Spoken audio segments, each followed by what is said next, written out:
Before we start prayers and the meeting, could I ask all present to please treat everyone in this chamber with respect, including my chaplain, Reverend Jean Hurlston, where prayers are said.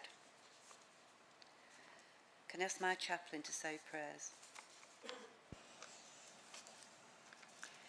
O God, we meet today in a spirit of cooperation and love for the people of Oldham, to conduct matters of business and development, so to enhance the well-being of people living in our wards.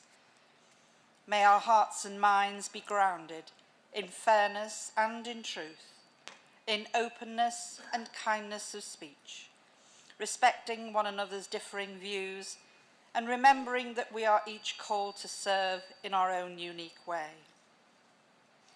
Let us be mindful of our shared objective to provide a better life for all people living and working in this borough.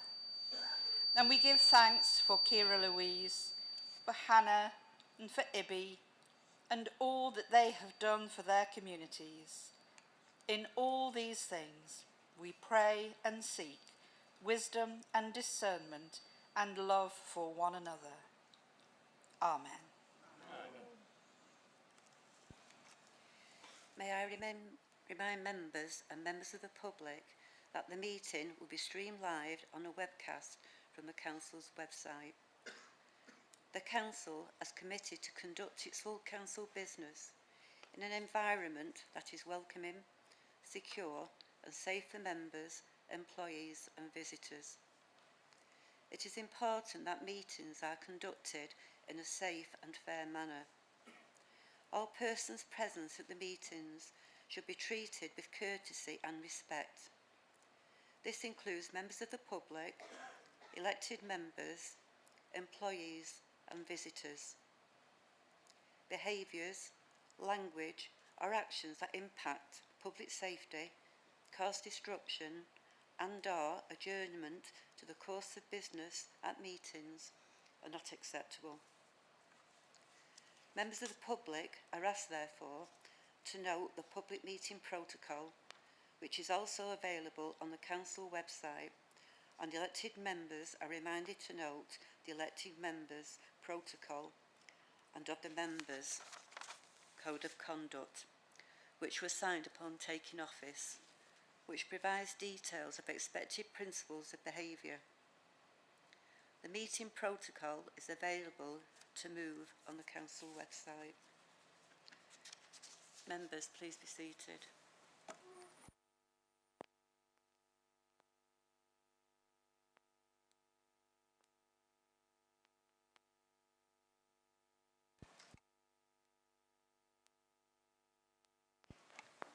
Members and officers of the Council, honoured and distinguished guests, ladies and gentlemen, I am pleased to welcome you all today for item 1, the presentation of the Civic Appreciation Award to Miss Ciara Louise Arnold and Anna Mia in recognition of their significant voluntary contribution and dedication to the community and borough of Oldham. Unfortunately, another recipient of the Civil Award 2023, Mr. Ibrahim Yousaf, is unable to attend the ceremony this evening, although members will recognise his achievements in their speeches. I invite Miss Ciara Louise Arnold and Miss Anna Mia to come forward to the lectern.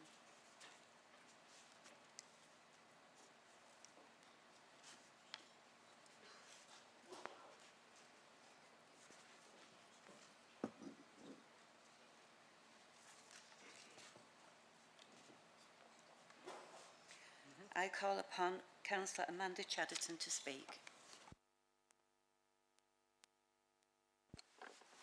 Thank you, Madam Mayor, and can I welcome Ciara and Hannah as well to this. I won't take up too much time because this is about the 3 young people that this council has chosen to recognise with the Civic Appreciation Awards. Now, as a council, we're committed to children and young people, and as well as supporting them to have the best opportunities in life, this means that we should also recognise them for when they go above and beyond and accomplish amazing things for the people of Oldham and beyond. Combined, these three young people have raised tens of thousands of pounds for local, national and international charities. Now, unfortunately, as you said, Madam Mayor, Ibe can't be here tonight, and his mum has let us know that he's isn't well enough to attend at the moment. But if he is watching, I'd just like to say a massive thank you to Ibe for the fundraising he has done for charities including Oldham Food Bank, Maggie's Oldham, Madlow, Dr Kershaw's, Street Angels, Oldham Athletic Community Trust and Real CIC, amongst others. Now, to move on to Kira and Hannah. Kira Arnold lost her father at an early age and has spent the last 5 years raising money for Dr Kershaw's hospice in Royton and has managed to raise over £40,000 through Kira's wishes after Kershaw's cared for her dad. Kira's Wishes Fund has been used to help improve the patient's experience at Dr Kershaw's, including smart TVs for the inpatients unit, funding for final day trips for patients and families, and hosting celebrations like an early Christmas and even a wedding reception for one terminally ill patient. I've also heard firsthand from some of the staff at Kershaw's about the impact that this fundraising has had on some of the patients at Kershaw's, which is incredible. Now, we all know how devastating impact the pandemic had on charities' ability to fundraise, but it didn't stop Kira and it wouldn't stop Kira, and she was so determined to carry on raising money for the hospice that cared for her dad that she organised virtual markets as a way to raise more money. Kira has already been recognised by the Mayor of Oldham in 2021, as well as Special Recognition Award from the Mayor of Greater Manchester, National Fundraiser of the Year, Pride of Manchester Teenage of Courage Award and a Prime Minister's Point of Light Award in 2021. She is a spectacular fundraiser and an absolutely worthy recipient of this reward. Now, to move on to Hannah, the youngest of our recipients tonight. Hannah's raised over £15,000 in just over 12 months of fundraising, and after seeing a video of street children in Bangladesh, Hannah felt incredibly fortunate to have a family and a home and decided that she had to do something about it. The United Nations estimates that there are around 600,000 street children in Bangladesh who more often than not being trafficked and are at risk of being trafficked. Hannah has taken on a number of significant challenges, including walking from her home in Oldham to Rawtenstall, climbing Mount Snowdon, and her efforts so far have helped to build 2 shelters for children in Bangladesh. These 3 young people demonstrate the very best of our town, and I'm delighted that these 3 hail from Oldham, and I'm sure everyone here agrees with me that they're fantastic ambassadors for Oldham and worthy recipients of this award. I'm sure you should be immensely proud of yourself. I'm sure your family and friends are immensely proud of yourself. I'm immensely proud to lead a town where you two have done such fantastic things, both for people in Oldham and much further beyond. Well done, and thank you.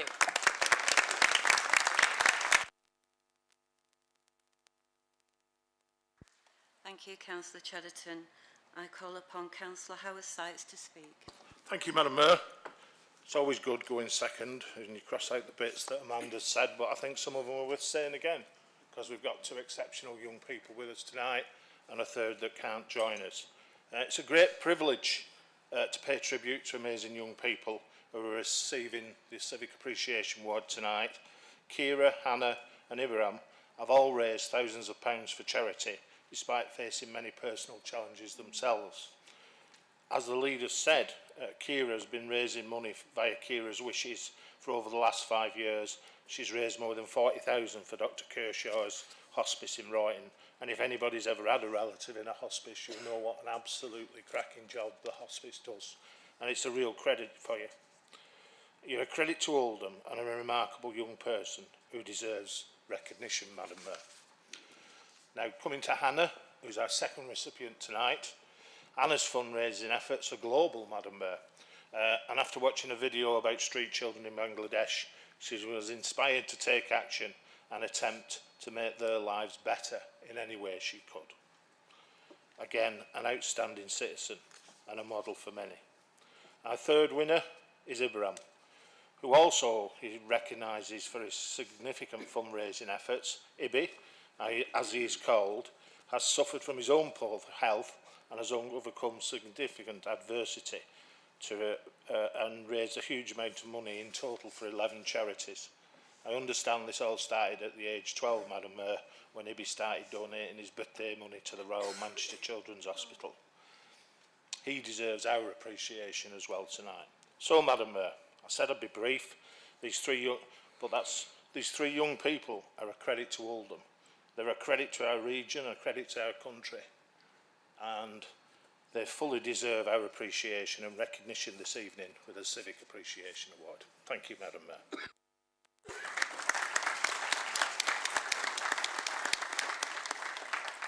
Thank you, Councillor Sykes.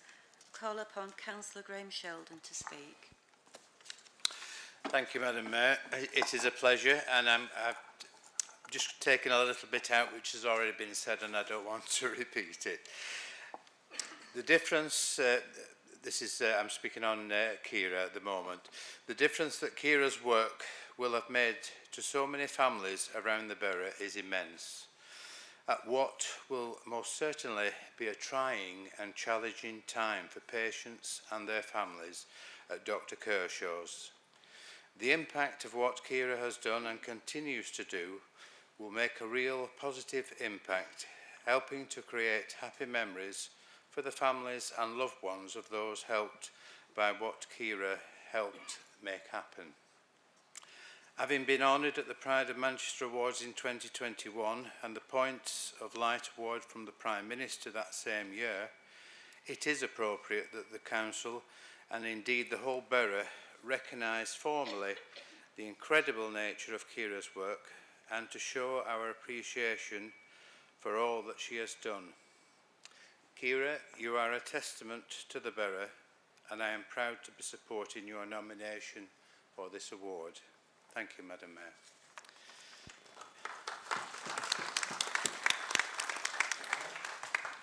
Thank you.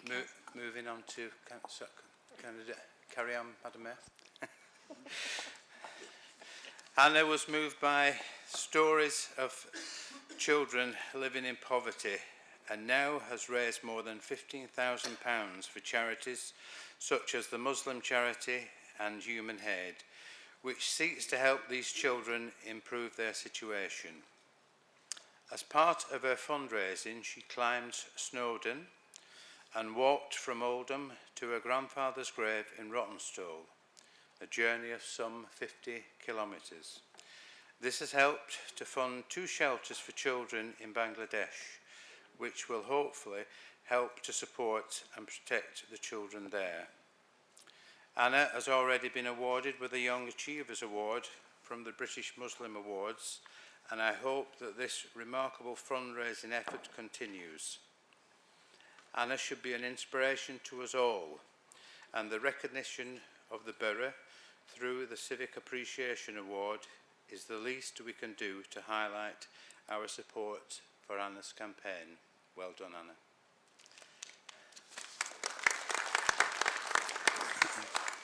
And finally to Hibby, who unfortunately is not here tonight. Despite his own health issues, Hibby has always put other people ahead of himself in what he has done, donating all money he gets for his birthday, Eid and pocket money to help the fundraising effort. This selfless act is something that we can all learn from. Because of his work, he was honoured in the 2019 New Year's Honours with the British Empire Medal. Whilst the Civic Appreciation Award is not quite on par with the honours list, it is important that we as a council should recognise and celebrate the extraordinary work of Ibby. And that is why I am proud to support the nomination this evening. Thank you, Madam Mayor.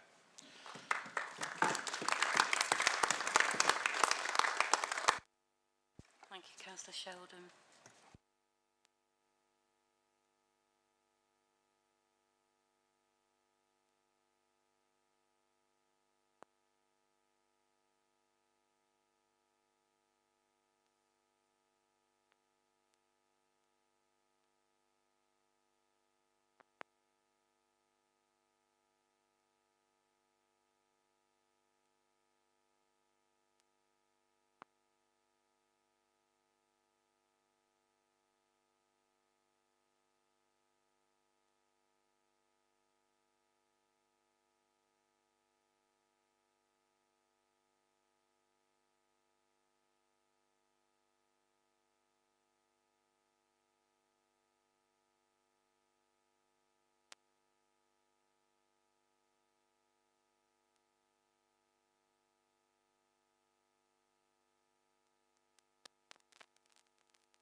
I call upon Miss Kira Louise Arnold and Miss Anna Mia to reply. Anna? Good evening, Madam Mayoress and respected councillors. I am honoured to be here to receive this special award for my charity campaigns for street children. I am 11 years old and decided to do my first charity campaign when I was 8. After watching a video of the poor street children, many of whom looked upset, had been abused, looked hungry, begging and sleeping on the streets without their parents. For my first Ramadan campaign in 2021, I walked 40 kilometres and raised over £15,000. For my second campaign last year, I walked a total of 50 kilometres and raised over £8,000. My granddad was supposed to walk with me, but he sadly passed away after my first campaign. He was extremely proud of my charity work and really supported me. In memory of my grandfather, I walked from Oldham to my grandfather's grave in Rawtenstall. I also climbed Mount Snowdon, raising over £8,000. My grandfather was my mentor and my role model. He taught me to be kind and compassionate to the less fortunate. I am therefore pleased that my campaign has raised awareness about the street children. I want to thank everyone who supported and generously donated towards my charity campaigns. The money raised has enabled Street Children Muslim Charity to rescue hundreds of street children, reuniting with their families, providing shelter, food and education. I also hope that watching the videos of children have been rescued and they looked really happy. This year I am planning to walk and run a total of 50 kilometres during Ramadan, as well as climbing Mount Snowdon again for my third Street Children campaign. I hope everyone will continue to support me on my mission and so that I can continue to make you all proud. Thank you.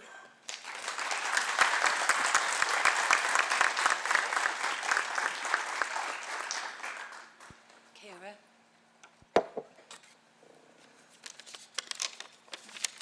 I just wanted to say thank you for this lovely award, which came as a surprise. I have been fundraising for Kira's Wishes now for 10 years, and today I have raised just over £46,000. I started raising funds after my dad died at the age of 28 with stomach cancer. I have done a lot of different things to raise funds. I used to do a lot of craft to make and sell things such as dream catchers, bookmarks, Christmas cards. I have also done dance-a-thons, raffles and lots of different sponsored events. Kira's Wishes money will go to Dr. Kershaw's hospice and help to grant a last wish for a terminally ill patient. It has helped pay for many things over the last few years, from a simple chippy tea to weddings, early Christmas celebrations with families and a trip to Blackpool to dip a toe in the sea one last time. These are a few things my funds have helped to pay for. When the new block was built at Dr. Kershaw's last year, I also funded the cost of a TV for each of the patients' rooms. Raising funds to do this makes me feel good. To know that I am helping other people and families at very difficult times is what it's all about. I don't feel special because I do this, it just makes me happy. I get a lot of support from the community, and without their help none of this would be possible. Over the past few months I have decided to take a step back as I am in my important years at school now. I need to concentrate on my work, so I only do the bonus ball at the moment. This is run weekly and so still generates funds.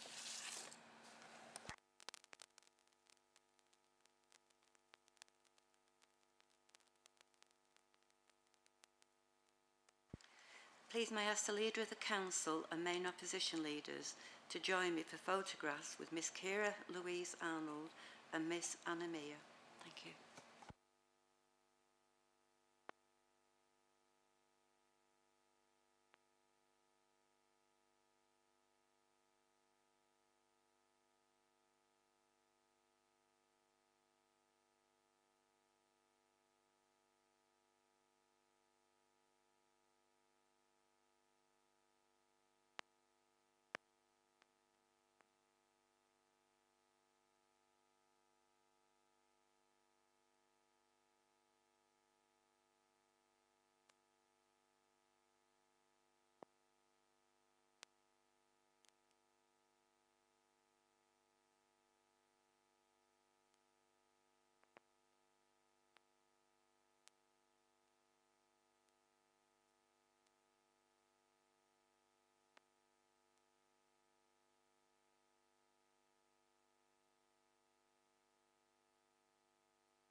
done to the three of them.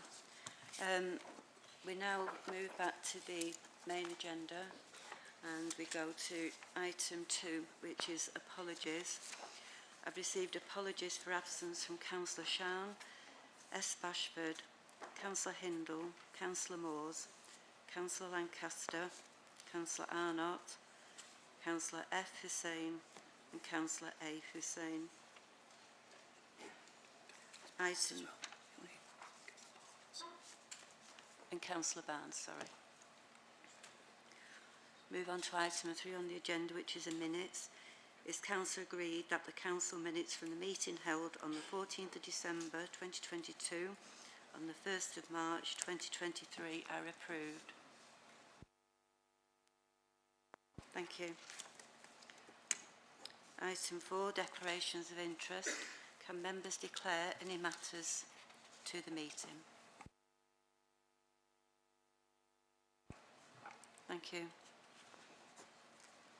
Item 5, which is urgent business, and there are no items of urgent business. Item 6, communications. There are a number of members who are retiring as councillors this year, and for whom this will be their last ordinary meeting.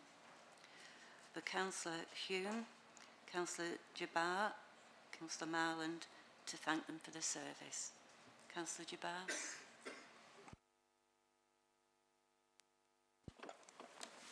Thank you, Madam Mayor.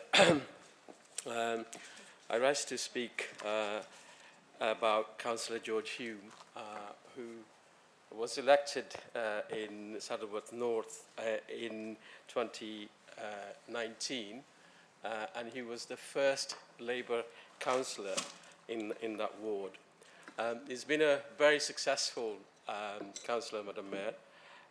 He's done lots of things. He's currently the Deputy Cabinet Member for Employment and Enterprise.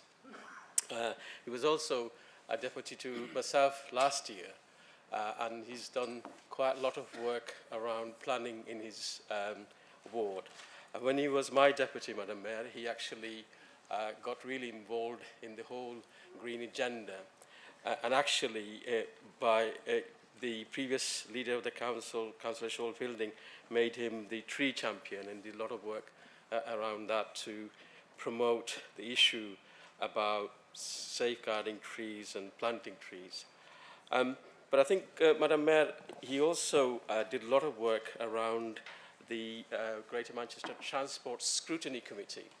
And you'll recall recently that we've had a lot of issues with trains being cancelled and some train operators actually no accountability whatsoever. It's just been cancelled, it's gone off the screen, that's it. But what George's been able to do, Madam Mayor, is actually bring TransPennine Train Company to the Greater Manchester Transport ONS Committee and ask for explanation and make sure that they don't behave in the way they have been doing. And I think that's something which is really important, because too often powerful organizations, companies like TransPennine get away with doing things they shouldn't be doing to our community, our passenger community. And I'm extremely grateful for the work that George has done in this area. Madam Mayor, you know, he has served the people of North Saddleworth very well, and I'm absolutely sure that we will see George back in politics, maybe at national level, because he's a young man, he's done so much. But this evening, Madam Mayor, I just wanted to wish him the very best of luck for the future. And on behalf of the Labour Party, I wanted to thank him for what he'd done for the people of Saddleworth North and also for Oldham Labour Party. Thank you, Madam Mayor. Thank you, Councillor Jabbar. Councillor Marland. Thank you, Madam Mayor. On behalf of the Liberal Democrats, I would like to wish Councillor Hume success in the future following their decision to stand down from their seat in May. The 4 years in office have obviously been hampered by the challenge of dealing with the global pandemic. However, once the lockdown restrictions were lifted, he was obviously able to dedicate his time to his duties in Saddleworth. Councillor Hume, sadly not here tonight, but he's a man of few words, both in this chamber and at Saddleworth parish meetings. So I spoke to Saddleworth residents for their comments and feedback. Many were very grateful for his support on banning the sale of disposable barbecues, which has blighted and caused so many fires at Dovestones and across the Saddleworth Moor. So on behalf of the party, many thanks and good luck to him in his future. Thank you. Thank you, Councillor Marlon. Councillor Iqbal, Councillor Akhtar and Councillor Gloucester. Thank you, Madam Mayor. I would like to pay my gratitude and sincere thanks to my friend and colleague, Councillor Javed Iqbal, for his 16 years of service to Oldham, in particular Wornath Ward and the surrounding communities. Over the last 16 years, he has served on Planning, Audit, Health and Overview Committee, Charities Commission, Millennium and Primrose Bank Community Centres, just to name a few. But when I asked him what his biggest achievement was during his 16 years of community service, he replied, being given the opportunity to help the communities of Oldham, just like my parents. But no doubt, Madam Mayor, his greatest achievement was being the mayor of our beautiful borough in 2018 and 19.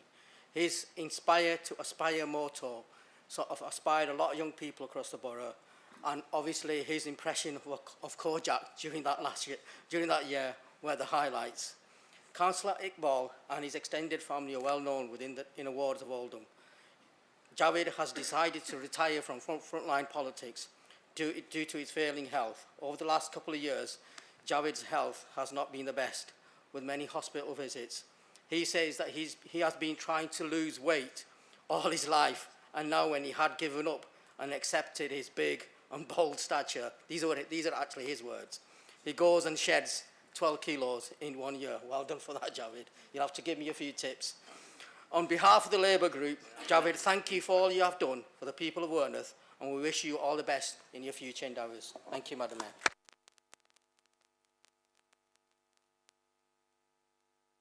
Sir Gloucester. Yeah, thanks, Madam Mayor. Being a councillor is a never-ending learning process, and I've learned something tonight.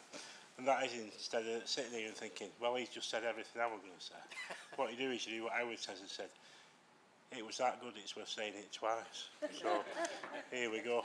So, there are many characters in this chamber, and one of those is called Javed Iqbal.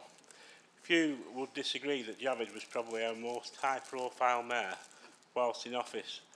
I'm big, I'm bold, and together let's aspire to inspire Oldham to go forward was his key words. And on a more serious note, never give up hope. If we lose hope, we lose everything we have. These are the phrases used by Javed during his mayoral year that probably saw him gain more profile through his antics over his mayoral year. And that's in fact, when I was doing some research on him today, there's loads of photographs all over the internet of Javed, not particularly in his mayoral outfits, but as Mr T. Telly Savalis as Kojak. For you young uns, Graham will tell you that is after. And The Rock. He dressed well for his efforts to raise, well his target was £100,000 for his mayoral charities, which were Dr Kershaw's, the Oldham Action Fund, Maggie's Oldham, Mind and St Thomas's Church. And he did a really, really good job whilst he was mayor. Javed has left his mark on this council. I thank him for his loyalty, and my group thank him for his loyalty, service and commitment to Oldham. Thank you, Madam Mayor. Thank you, Councillor Gloucester. Councillor Burns has indicated to speak for Councillor Iqbal. Thank you, Madam Mayor. I didn't really know Councillor Iqbal until he was mayor. With he and his delightful wife, I did support a number of his events. I think he was really quite brave to do some of the stunts he did, and I did not involve myself in those, but supported him. He is a most delightful, kind, always very polite to me, And the same with his lovely wife. And I wish him the best with his health and whatever he does in any relaxation he gets from the council. Thank you, Madam Mayor.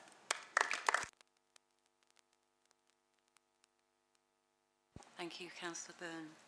For Councillor Ahmed, Councillors Dean, Councillor Birch, Councillor Chris Gloucester to thank. Thank you. Thank you, Madam Mayor. In 1989, I met this young, handsome man called Riaz Ahmed. I don't know what's happened since, but in 1992, he joined me as a councillor in Wearmouth, and that was after the retirement of Alan Briley, who was a local legend for many of us. And his council service has been really and really truly great. What he's achieved in the 25 years of service is he's been the chairman of many committees, he's been a cabinet member, his great contribution, as far as I was concerned, on this council was when we had the troubles in 2001 in this town. Councillor Ahmed was the guy that really settled the community down. He brought peace, he brought restoration and reconciliation to the communities. And that was a great achievement. And I don't want to go through individual accolades that he did on the council because there were so many over the 25-year period.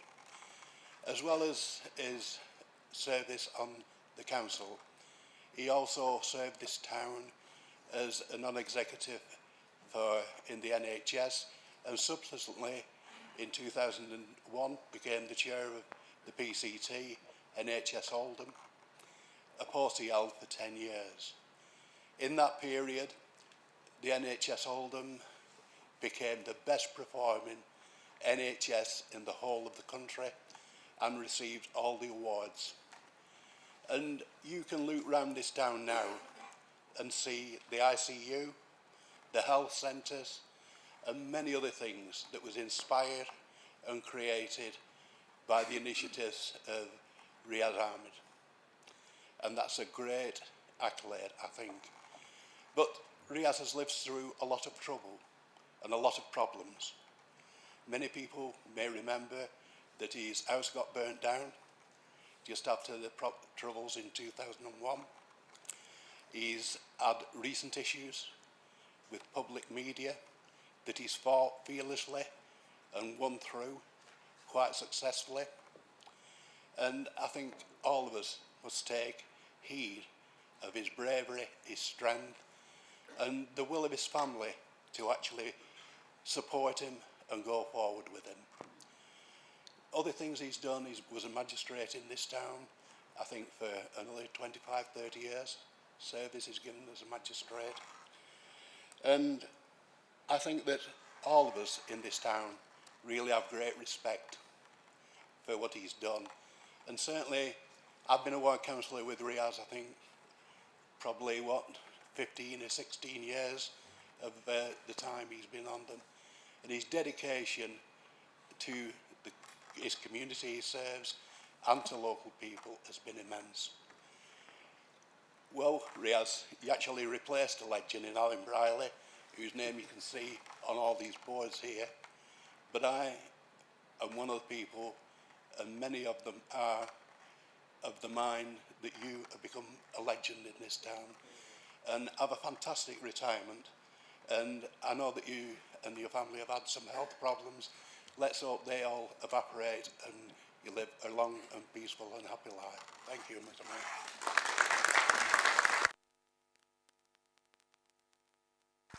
Councillor Birch. Thank you, Madam Mayor, and thanks very much, Peter, for stealing all my thunder there. Almost all of it, actually. But I've known Riaz for about 5 years now, and 2 of them as my ward colleague, and he, having done a bit of research on his past, I knew he'd been around a long time, but I didn't know it had been 31 years altogether. But he's never let the grass grow under his feet at all, ever, with what Peter said, all his commitments and everything. But the one thing he didn't mention was his commitment to schools and education in the borough as well. He's been chair of governors at Greenhill Academy. He served as a governor on lots of school boards, and he was instrumental of being on the board of Waterhead Academy during its formation, bringing together the two schools of Breeze Hill and Cant Hill, which couldn't have been an easy task at the time. And he's also served as a governor at Oldham College as well. And Riaz, in his own words, has worked hard to foster a positive learning environment and is committed to promoting educational excellence and equity. And I'd like to emulate that as well. So that's it. So alongside all this, Riaz has his own accountancy practice. He's got a wife, 4 children, 2 grandchildren, and little does Riaz know, but he's actually a superhero in disguise. He can balance the books as well as his family life, all while serving the people of Oldham. And I personally like to thank Riaz, along with all my colleagues in the Chamber, for his many years of service to the people of Oldham. And in addition, I'd like to wish you well. And as you take a step back from local politics, after all that hard work, I'm sure you're really looking forward to having a break and putting your feet up at last. Thank you. Thanks, Madam Mayor.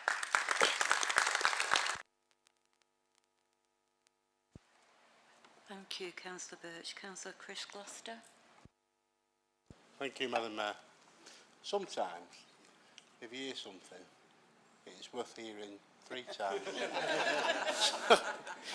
And to be honest with you, these two over there have basically just said pretty much what I've got written here. But there are a couple of things that I'm not going to go through it all, but there's a couple of things I'll look out. Riaz has been a magistrate for 27 years, and strangely enough, the former chair of magistrates at Oldham, Jeff Millard, is quite a close friend of mine, so I rung him today to see if I had any black on you, if that's the appropriate phrase. But he said, actually, you're a good guy, and he sends his best wishes. Now, my contact with Riaz has always been via the audit committee, and when I was reading his final annual report today, he described himself in it as a leading member of the audit committee. Well, let me just tell you, he isn't. He is the lead member of the audit committee, because there is nobody that can challenge the audit committee like Riaz can. He's a consummate professional, and he has no compunction about asking difficult questions of officers and auditors. He's a joy to sit next to, and he'll be sorely missed at the audit committee, as he will around this table, or around this chamber. Now, I just want to talk a little bit about Riaz, the man. He strived to serve the community for the last 30 years, something which he was quite rightly recognised for when he was honoured with the OBE in 2008. You missed that, you two. Over his 30 years, he's been victimised on occasions for his ethnicity, for his role as a councillor, and for his values. The petrol bombing of his home in 2001 was an abhorrent act. He has had to defend himself in the High Court to protect his impeccable reputation, simply because he's a hard-working councillor. So I'll finish by saying this. Riaz Ahmed is a man of the utmost integrity who has served this town well, and who has an impeccable reputation, as well as a constant smile on his face, where others would have just upped and left. And I'm going to use the words, his own words from his final report to say, I wish the very best for the future to everyone, and I'll remain loyal to its people. Riaz, I'm sure you will. You depart with our best wishes, and thank you for your service to this great borough.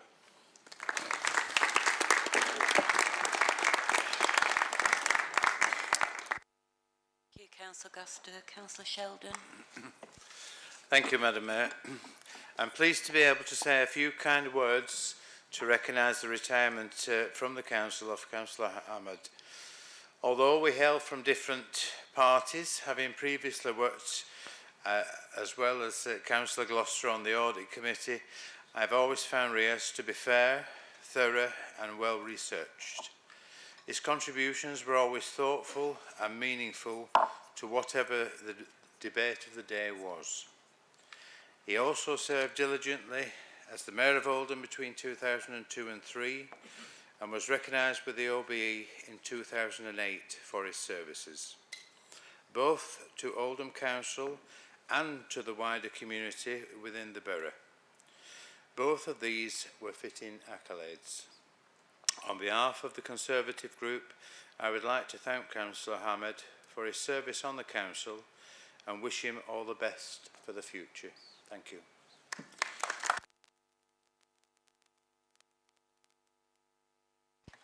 Thank you, Councillor Sheldon. I feel a bit flaky because it's me next. So, Councillor Mushtaq, Harrison, Hamlet, Chadderton and Holborn. Thank you. Thank you, Madam Mayor. I bet that was a bit strange. Having spent last year as consort to the Mayor myself, my whole outlook on the role of the Mayor has subsequently changed. That has nothing to do with myself or last year's Mayor. It's more about the people and places we visit and the impact a mayoral visit has on them. However, whilst high profile and glamorous, it's a huge responsibility, and with that comes pressure.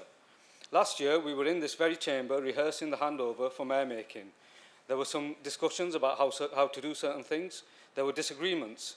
And in Madam Mayor, I could see a lot of nerves. I'm going to be honest, I was worried. I was worried that the immense pressure of the role was now becoming real for Madam Mayor. And inside, I was worried that it might be too much pressure to handle. I even made some reassuring comments in the hope that it will settle Elaine's nerves. Colleagues, friends, I had absolutely no reason to be worried. Elaine has embraced the responsibility, she has embraced the pressure, and I believe she has done that by making it not about her, but about all the great community groups, volunteers, schools, charities, businesses, and all those that make Oldham the great place it is. Elaine is no ordinary mayor, though. Elaine is a mayor that has Councillor Graham Shuttleworth and Pete Davis as her consorts. Surely that in itself is deserving of a medal. So you never know, Madam Mayor. Elaine, they might let you keep the chains once you leave your office. Then there's this chamber. You must have felt at times like a primary school teacher on playground duty with this lot. Mainly that lot. I have to say, Madam Mayor, you've always handled yourself at times under very challenging circumstances with the utmost dignity, integrity and self-respect. You've been fair, firm and compassionate. I think I speak for the majority when I say you'll be sorely missed on this side of the chamber and up there on the dais. I wish you all the best in whatever you do in the future. Thank you for your service to the people of this great borough. Thank you, Elaine. Thank you, Councillor Mushtaq. Councillor Harrison.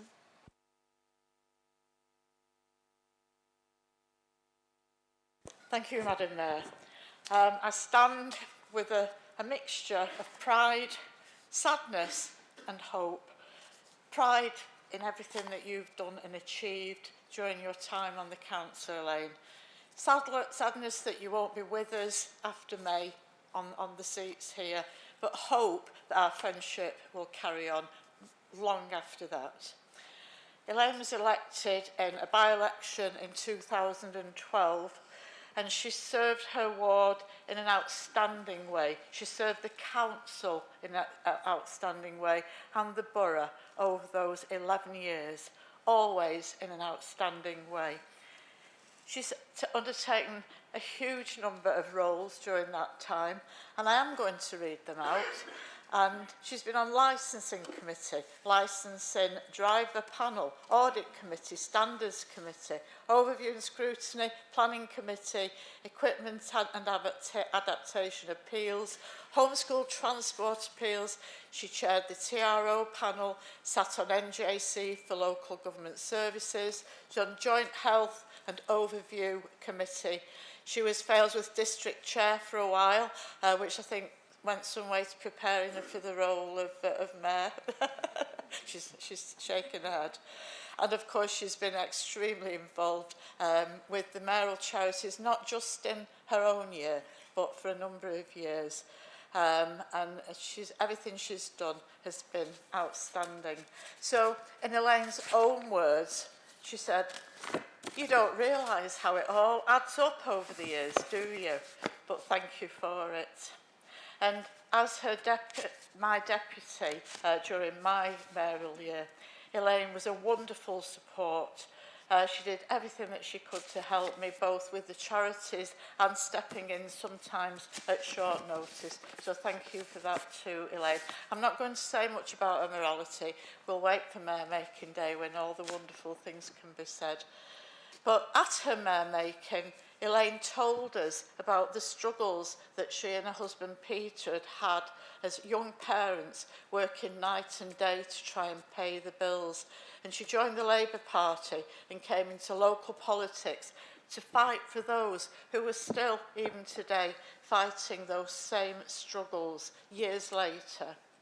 And Elaine is a real grassroots, hands-on, involved local councillor in the area where she was born, grew up, and where she lives. She got stuck in, became involved with dozens of local organisations to improve the lives of people across the district. And through her casework, she's been a councillor who has made a big difference to so many lives of the people that she served. As Mayor this year, Elaine has presided over some of the most difficult full councils that any of us can remember. There's been some disruptive behaviour, unfortunately, sometimes on both sides of the panel. And Elaine has remained calm, carried on, responded with quiet, good manners and dignity, getting the business done. Thank you for all of that, Elaine. We'll miss you, but very best wishes to you and Peter for everything that comes next. Thank you.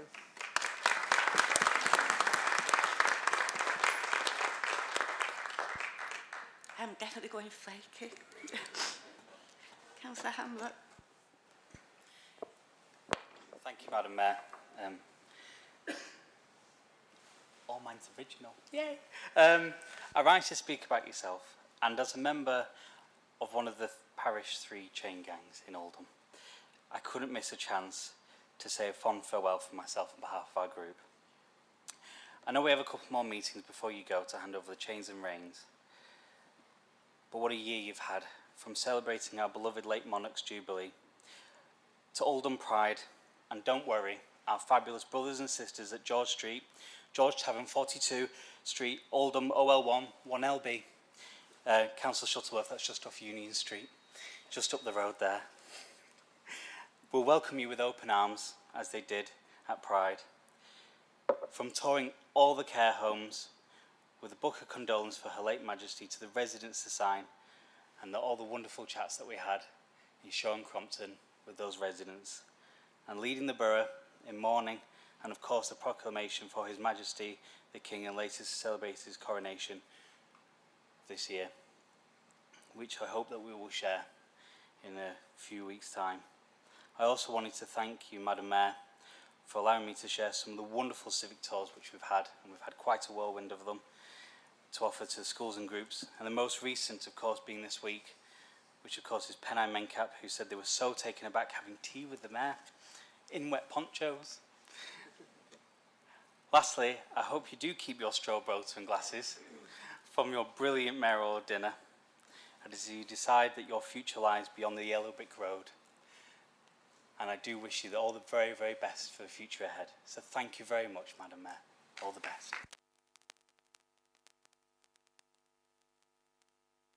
Thank you, Councillor Hamlet. Councillor Chedderton. Thank you, Madam Mayor. I'll be relatively brief because obviously we'll give you a proper send-off at annual council in a couple of months' time. But given this is your last full council here, it would be remiss of me not to stand up. Thank you for your service to the people of Failsworth over the past 11 years and to the people of Oldham over the past 12 months. As other people have referenced, you don't need to tell me that, you don't need me to tell you that there are times this year in this chamber it's been quite challenging, and probably as a mayor you face more challenges at council and public meetings than previous mayors have had. You've handled that impeccably well, with dignity, got on with things, at a time, you know, where things were really, really difficult, if we reflect back on some of that. But then if you come out of this chamber, do you know, the past 12 months have been absolutely huge. You know, Louis has referenced times of national significance, firstly through the celebration, and I know how proud you were to lead the town through the celebrations of the coronation of the Queen, pretty much as soon as you were elected, wasn't it, as mayor, and then obviously with the passing of our late great Queen as well. And like Louis, I went around with you to them care home to see them residents, and you know, we can't overstate the impact the death of the Queen had on this country and had on some of their residents. And we met some of those, you know, we met the Queen's, the man who had been the previous Queen's Guard, but you were empathetic, you were personable, and those are the traits that have come to the fore over the past 12 months as mayor, but actually those are the traits that you have served Failsworth with over the past 11 years. You will be a huge loss to Failsworth, but for us and for our group, you will be a huge loss to Oldham Labour Party as well. We will miss you hugely.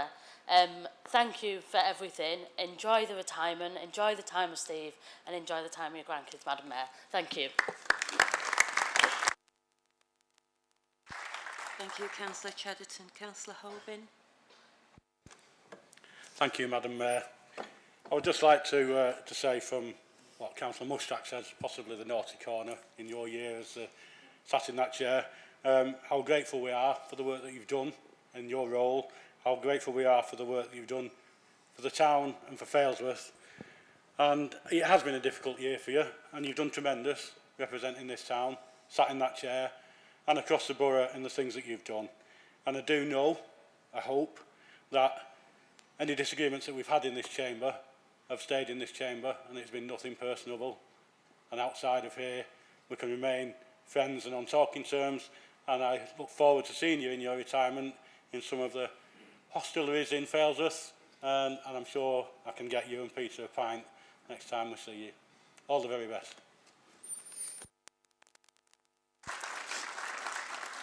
Thank you, Councillor Holbin. Councillor Byrne. Thank you, Madam Mayor. It's a great honour to speak of somebody who I think has become a friend as well. Very astute in, certainly when we were on licensing together, that she would pick up something nobody else had done when we were on licensing hearings. Supports everybody else. I think that Councillor Hudson late of this chamber, who was mayor, he still talks about the help you gave to him in his mayoral year, and he still remembers vividly your Paddy's night that you gave for him. I know that this is in your mayoral year, but you've been everywhere, done everything. You've supported us in Saddleworth, which often we don't get quite as much, but you've been to the Ascot Ladies' Day. We've tramped about the fields for various fairs and things like that. And I thank you for that, because people do like to see the mayor, whatever part of Oldham it is. And you've done that magnificently. I can't say I walked up Snowdon with you, except you did use my walking poles to get to the top. So I was there in spirit. And I want to thank you for everything, Elaine, and I hope that you'll still be a friend. Thank you. Thank you, Councillor Byrne. I've got Harrods I did up Snowdon if you want me for your walking sticks. Councillor Alias.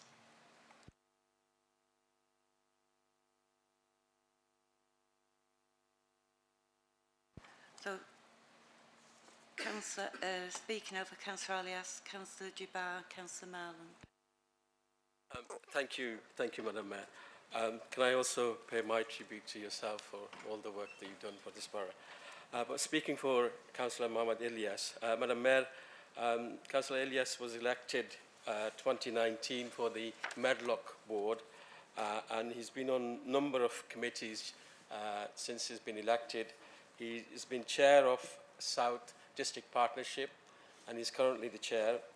He's also on the Policy and Overview Scrutiny Committee. He's been on the Health and Overview Scrutiny Committee previously. He's on the Audit Committee and also Greater Manchester Waste and Recycling Committee. So as you can see, he's been a very busy man over the last 4 years. I just want to touch on a couple of big achievements, Madam Mayor, that Councillor Elias has made during his time as a councillor for Medlock. A notable one was getting the funding to sort out the playing, I think you can call it the changing room for the Fitton Hill Bulldogs. This is a sporting club for sports and rugby for the area. And sadly, the porter cabin they were operating from got burned down, and he managed to get lift funding as well as funding from other sources to get the porter cabin refurbished and the teams playing again in that field.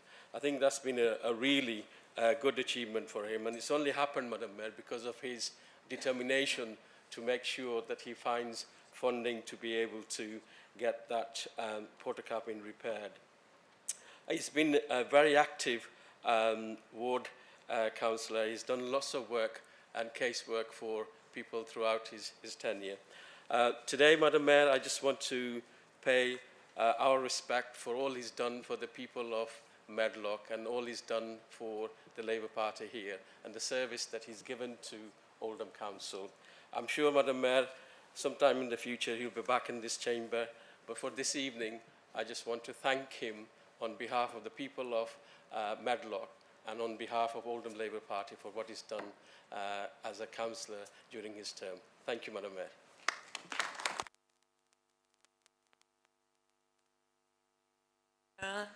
Councillor Marland. Thank you, Madam Mayor. I'm not even going to try to better, which Councillor Jabbar has just said. So really just from the Liberal Democrat Party, we'd like to thank you for all that you've done and the very best of luck for the future. I'm sure your community and all your residents much appreciate it. So very best of luck. Thank you. Thank you, Councillor Marland. Councillor Byrne. Thank you. I think from our group here, we would like to thank Councillor Alias for his service on the council and wish him every success in the future. And if Councillor Jabbar thinks he may be back, well, we look forward to seeing him again. Thank you.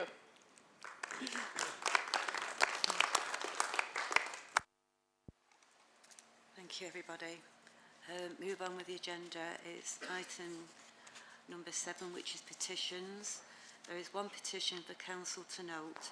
It's the Executive Director for Place and Economic Growth petition in relation to the implementation of a parking scheme of 3-hour waiting outside the Salvation Army Citadel, Barrow Street, Shaw, which has 33 signatures.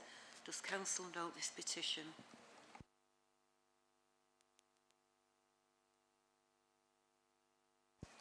Item 8 is the Youth Council.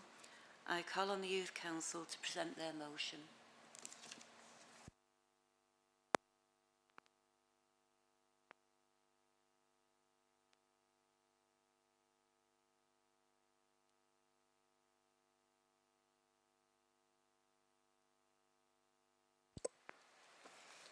Good evening and thank you for hearing our motion tonight. My name is Precious Nell Nancy and I am a representative of Oldham's Children in Care Council. And my name is Penelope Spencer-Simpson and I am the Vice Chair of Oldham Youth Council. Tonight we would like to put forward the idea of care experience for those in care or leaving care as a protective characteristic. Many care experienced people face discrimination, stigma and prejudice in their day-to-day lives. Public perceptions of care experiences centre on the idea that they're irredeemably damaged, and that can lead to discrimination and assumptions being made. We do realise that the discrimination faced by care experienced people often comes in the form of unbiased prejudice from what is reported about care experienced people. For instance, despite care experienced people making up around 1.4% of the UK population, a recent report suggests that they account for 25% of homeless people in England and a quarter of the prison's population. The same report also indicates that nearly half of all under 21-year-olds in contact with criminal justice system have been in care. When we look at the statistics like these, it's easy to see why people make assumptions about the likely characteristics of children and adults that they have care experience. Issues around low school attainment and the behaviour in school, or some in the care system, will lead to the way care experience is discussed in schools, workplaces and the media. However, comments like, "You're smart for a kid in care," and "It's understandable with what you dealt with," make us want to pretend to be someone else. We will like it on the record, though, that these young people are not statistics. They are just young people struggling with everyday life like everyone else.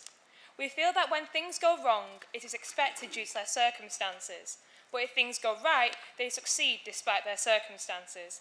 Care experienced young people don't want their care being mentioned or used as an excuse. While social care and schools do recognise the barriers these young people may face and often support them to celebrate their authentic selves, we question whether other services and teams that young people engage with would understand and recognise care experience as something that should be protected from discrimination and the negative impact that this discrimination can have on a young person. As we all know, the stigma and discrimination can have a huge influence on a young person's mental health.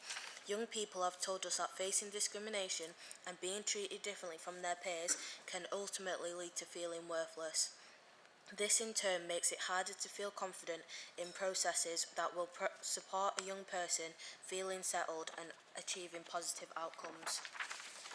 When we talk with colleagues in school and as part of the Children in Care Council, we have realised that the discrimination and unconscious bias at its worst can lead to care experienced people being refused employment, failing to succeed in education, or facing unfair judgments about our ability to live independently or even to have families of their own. This designation care experience as a protected characteristic would mean decision makers would have to consider the needs of care experienced young people more seriously and most consider how their decisions and policies affect those people. The discrimination that they have experienced is similar in nature to other groups that have a legally protected characteristic under the Equality Act of 2010. So, while there may be ways that society can help reduce stigma and discrimination, including greater public consciousness on these issues, just as with other areas of equality, there is a case to go further. Furthermore, care experienced people often share those in their lives that they would rather not have to explain their personal stories and circumstances repeatedly, particularly to strangers or as part of an application process, as it causes distress and anxiety, bringing up traumatic experiences and situations. We would hope that making care experience a protected characteristic may eliminate insensitive questions or information requests. As young people looked after, we are constantly reassured that our corporate parents wish the best for us and want our aspirations to have no limits. This is why we feel that a whole system approach to changing how care experience is protected would give young people the confidence that our circumstances will be met with compassion rather than judgment or an obstacle later in life. Making care experience a protected characteristic is currently backed by 3 in 5 care leavers and children looked after. According to a report by Current Voice and the National Youth Advocacy Service, at the time of researching this motion, we also found that Wigan, Manchester, Sefton and Cumberland councils have also adopted care experience as a protected characteristic. Therefore, we feel Oldham Council should make care experience a protected characteristic for Oldham too. We propose that the Council notes care experienced people face significant barriers that impact them throughout their lives. Despite the resilience of many care experienced people, society too often does not take their needs into account and often face discrimination and stigma across housing, health, education, relationships, employment and in the criminal justice system. As corporate parents, counsellors and officers have a collective responsibility for providing the best possible care and safeguarding for Oldham's children and young people who are looked after by the authority. All corporate parents should commit to acting as mentors, hearing the voices of looked after children and young people, and to consider their needs in all aspects of council work. Counsellors should be champions of the children in our care and challenge the negative attitudes and prejudice that exist in all aspects of society. We propose that the Council therefore resolves that it recognises that care experienced people are a group who are likely to face discrimination. That it recognises that councils have a duty to put the needs of disadvantaged people at the heart of decision making through co-production and collaboration. The future decision, services and policies made and adopted by the Council should be assessed through equality impact assessments to determine the impact of changes on people with care experience, alongside those who formally share a protected characteristic. That in delivery of public sector equality duty, the Council includes care experience in the publication and review of equality objectives and the annual publication of information relating to people who share a protected characteristic in services and employment. That this Council will treat care experience as if it were a protected characteristic, to formally call upon all other bodies to treat care experience as a protected characteristic until such time as it may be introduced by legislation. For the Council to continue proactively seeking out, listening to the voices of care experienced people when delivering new policies based on their views. Thank you.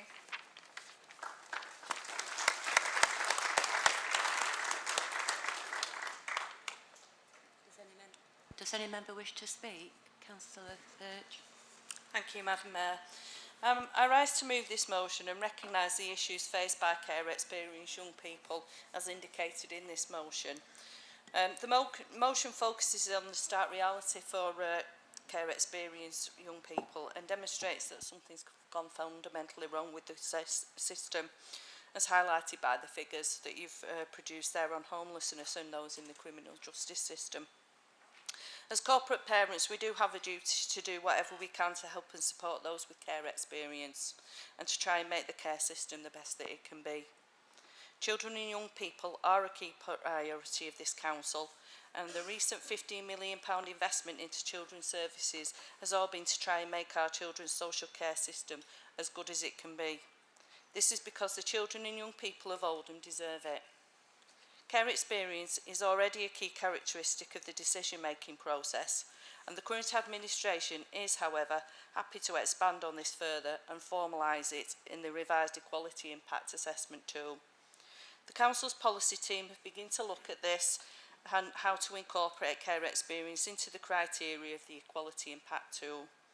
And I'd like to thank the Youth Council for bringing this motion to the Council and for all the work they do for the looked after children and the care experienced, as well as the Children in Care Council. The Youth Council's highlighting of this issue is one of the key reasons that this is a significant area of focus for Oldham Council, and I'd appeal to all elected members to support this motion. Thank you. Thank you, Councillor Birch. Any other members wish to speak? Councillor Byrne. Thank you. I'd like to second this. As serving on the Children in Care panel, I'd like to thank you two young ladies. The second time I've heard Precious speak. She spoke at the actual panel meeting, and you delivered that very well. You described what we need to understand about children looked after, because unless you've been one, you're not actually in that position. So you coming to deliver to the Children in Care panel and to the Council here, it should be quite uplifting to all of us. And I wish you both well in supporting this. Thank you, Councillor Byrne. Councillor Birch to move and Councillor H. Gloucester to second the proposed recommendations. Move, Madam Mayor. Councillor Birch has gone on chair already. Thank you. Thank you, Madam Mayor. I rise to second this motion and welcome it from the Youth Council. Thank you. And I do agree that legislation on this issue is actually the way forward and what's needed. Over the years, I have worked with numerous looked after children, together with many care leavers. The stigma and discrimination attached to those children, I'm just going to have to set this out in the wallet because I can't see it very well with the reflection. The stigma attached to those children raised in care does follow them throughout their lives. And I know of many who do not tell people that they are care leavers. As always, it astounded me when employers in particular would say they were brought up in care with a big question mark at the end of it, as though that defined their personalities, commitment and aspirations, with particular emphasis always being on, are they a risk to my business? When I say a risk, I mean to an employer in case they invest in training which is not completed, and this was always a major concern on apprenticeship provision and post-16 education programmes. It was almost as though their chances of succeeding were removed before they had even started. However, I do know that over recent years this discrimination has receded considerably. But as we are all aware, there is a long way to go, as the likelihood of university progression is still a particular issue. I therefore support this motion and recommend you to do the same. Thank you, Madam Mayor. Thank you, Councillor Gloucester. Are the recommendations agreed? Agreed. Agreed. Councillor Byrne, you've got your mic on.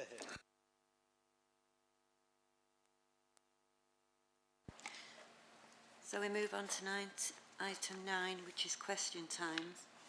This part of the agenda is question time, where Council will consider all questions submitted in the order received, starting with public questions. There is a 30-minute time limit for public questions, and once this time limit expired, no further questions will be asked. There is no right of reply to answers given, and I will be reading out the questions.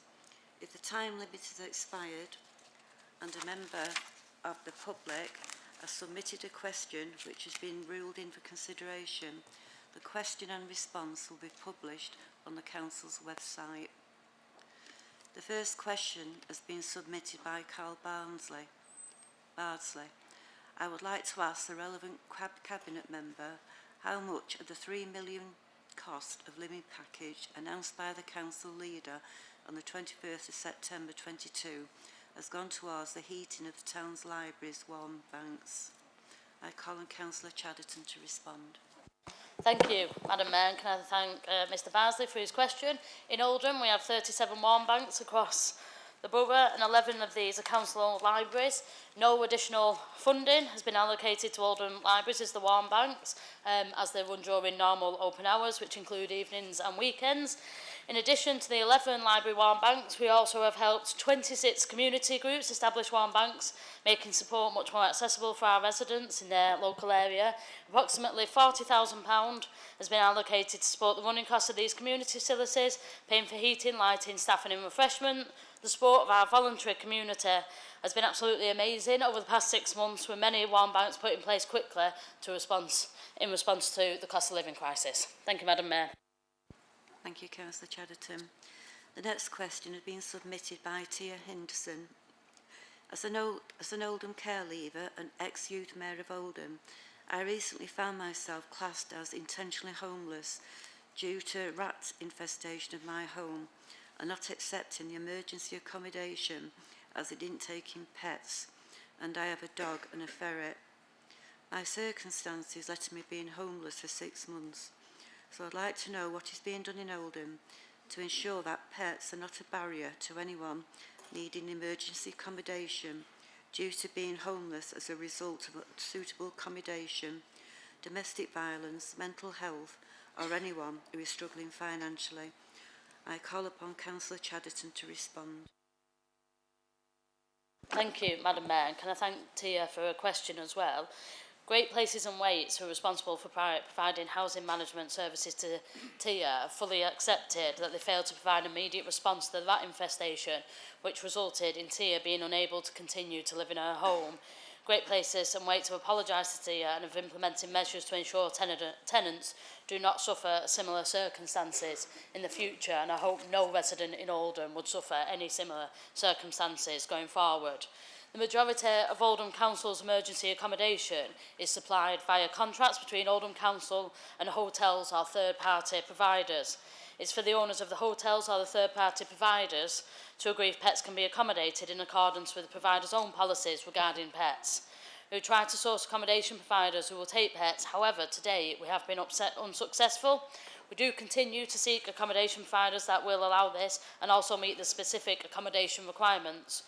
Oldham Council gives careful consideration to the homelessness code of guidance and looks to direct households to pet boarding charities where they are unable to help to support households to arrange kennelling where it is needed. Thank you. Thank you, Councillor Chatterton. The next question has been submitted by Janet Hargreaves. I understand that Mulberry Homes has gone into administration. Can you tell me what, therefore, is happening to the construction of these homes in Shaw? There's been no building here for at least 12 months. We are in desperate need of housing. This abandoned site is adding to the general scruffiness of the area. What is now planned for this part of Shaw and for those partly built houses? I call upon Councillor Chatterton to respond. Thank you, Madam Mayor, and can I thank Janet Hargreaves for a question as well. Great Places own the site and they're aware of the site conditions and are working expediently to get things moving again. They've been updating Oldham Council regularly and we've supported them to secure brownfield funding from the Greater Manchester Combined Authority to accelerate this. Great Places are now in the advanced stages of negotiation with a new contractor to enable them to deliver the much needed shared ownership and affordable rented homes. We're expecting announcements at any time with a new contractor starting on site before the end of this month, we're hoping, and expectations that the first homes will be ready later this year.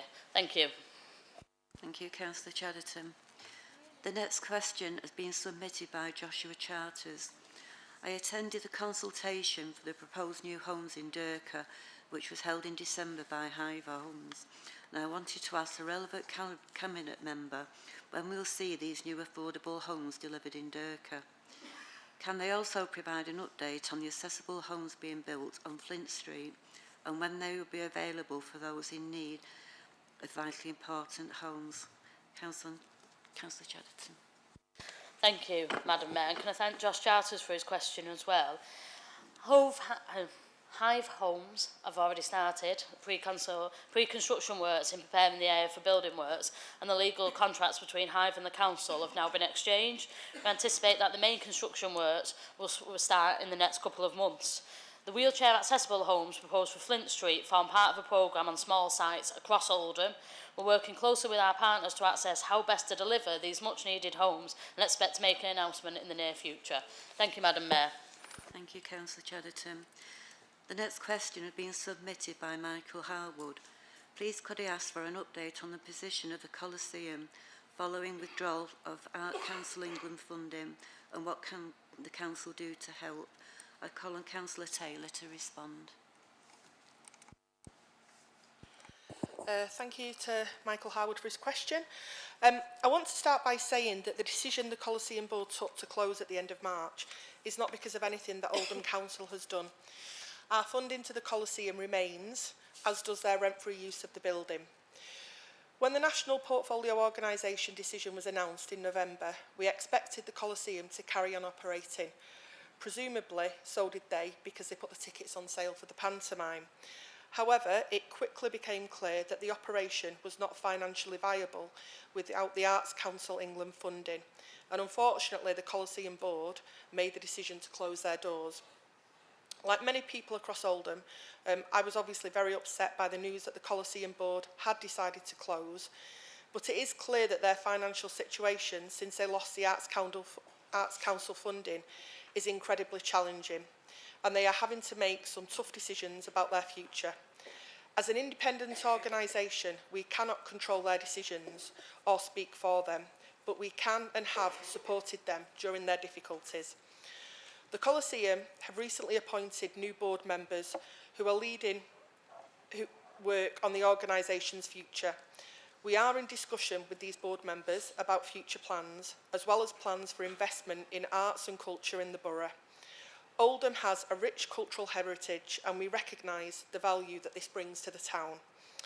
That's why we have committed to building a new theatre on Union Street. Plans for the new building are being finalised ahead of planning application being submitted in summer.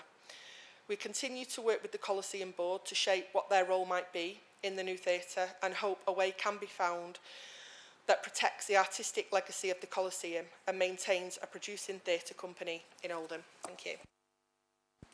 Thank you, Councillor Taylor. The next question is being submitted by Vicky White.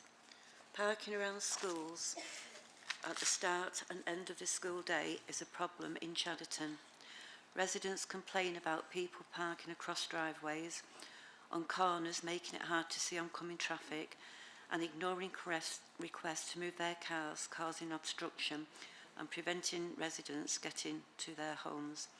Are there any plans to find ways of improving the situation, making it safe for children to walk to school and bearable for residents?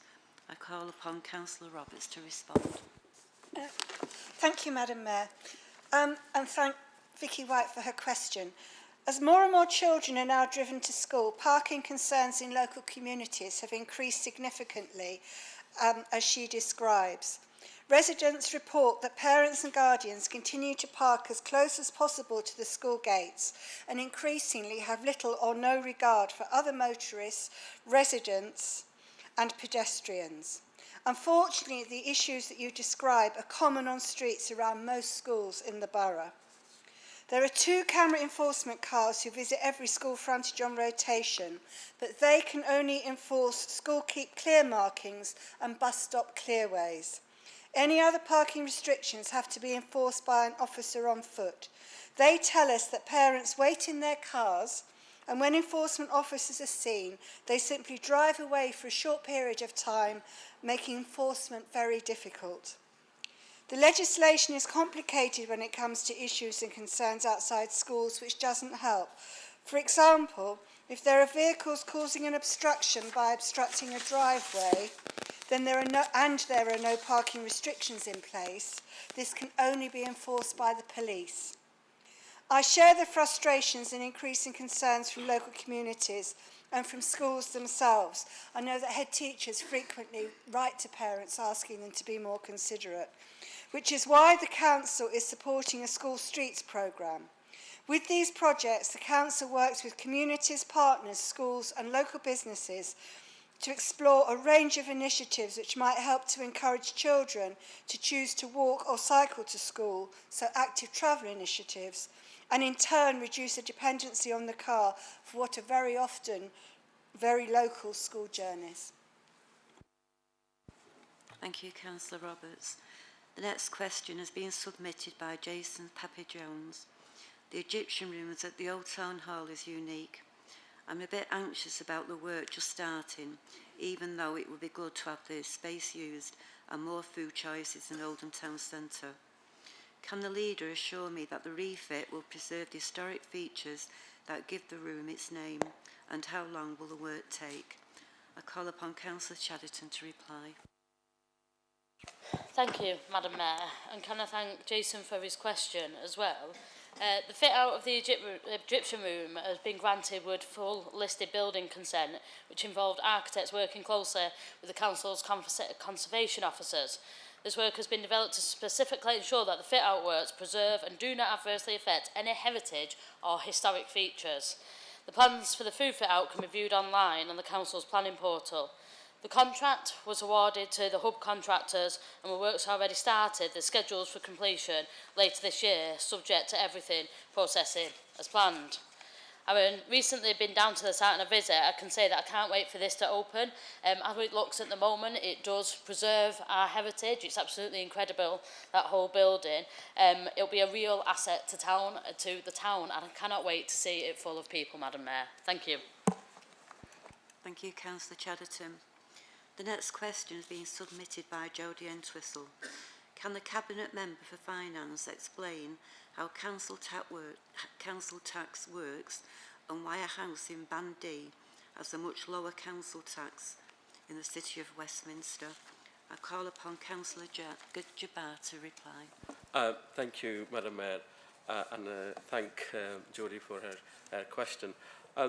Council tax is a property-based tax, and you know, it's one of the ways that local government raise finance to provide for key services within the local area. How much you pay depends on the band of the property that's set by the office, the valuation office. In relation to her question about Westminster having lower council tax band D than council, so this is a really interesting question, Madam Mayor. I'm glad it's been asked.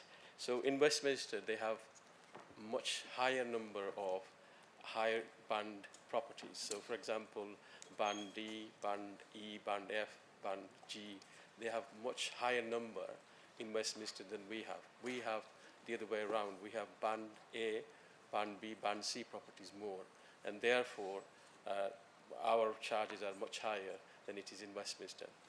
So it's also, Madam Mayor, that commercial properties in Westminster are much more commercial properties than we have here, and they're able to bring in more money through business rates than we can. And that's why, Madam Mayor, we've been asking for a long, long time for the government to fix the broken local government finance. So that's why you see this kind of differential, that in places like Westminster, which is obviously much wealthier than it is in Oldham, but the reason why their council tax is lower is because of the explanation I have just given. Thank you for the question. I can understand your frustration, but I'm afraid until central government actually fixes local government finance, we're stuck with this situation. Thank you, Madam Mayor. Thank you, Councillor Jabbar. The next question has been submitted by Thomas Yarwood. How will we be able to tell if Oldham has levelled up? I call upon Councillor Chatterton to reply. How long have I got?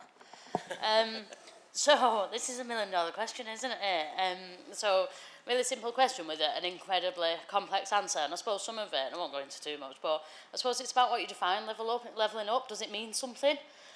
Is it just like, you know, a phrase that the government use that nothing's attached to it? But to me, Oldham will have genuinely levelled up when our residents have access to better paid jobs, they have access to good education and skill provision, they have access to good quality housing, to good quality transport, and lead a better quality of life for all. But that does require numerous changes across a system. To embed within a system, that takes quite a significant amount of time. Now, we've been working collaboratively with our partners on a resident-first methodology that can drive up all the key drivers that were set out in the Levelling Up white paper, but we have to be clear about the routes to funding for it.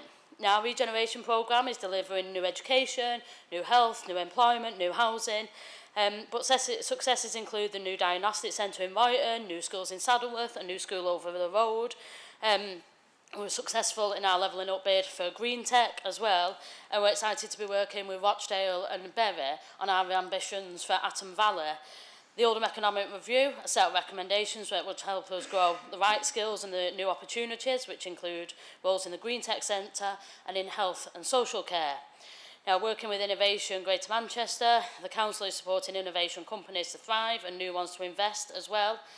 Oldham has huge social capital, but is disconnected from financial capital following 13 years of austerity, and we have to be realistic about that. The borough needs proper investment, and the route to levelling up is not to get each local authority to bid for certain amounts of money and call that levelling up. It takes long-term investment to change the fabric of the town, to ensure we move from low-skilled and low-wage jobs to higher skill and higher paid jobs as well. It's incredibly complex. There's a lot of factors to it. We are doing our absolute most, and we are successful at the moment in a lot of that, but it's not going to change overnight, but we are working daily on it, Madam Mayor. Thank you. Thank you, Councillor Chatterton. The next question is being submitted by Megan Birchall. Oldham Cabinet has approved a new transport strategy for Oldham, which aims to increase active travel and to get more people walking and cycling. How is the Council going to convince people to agree to the changes in the way roads are used and to reduce car journeys to be able to make this work? And what difference will the strategy make for people living in Saddleworth? I call upon Councillor Chatterton to reply. Apologies. Thank you, Madam Mayor, and thank you to Megan for a question.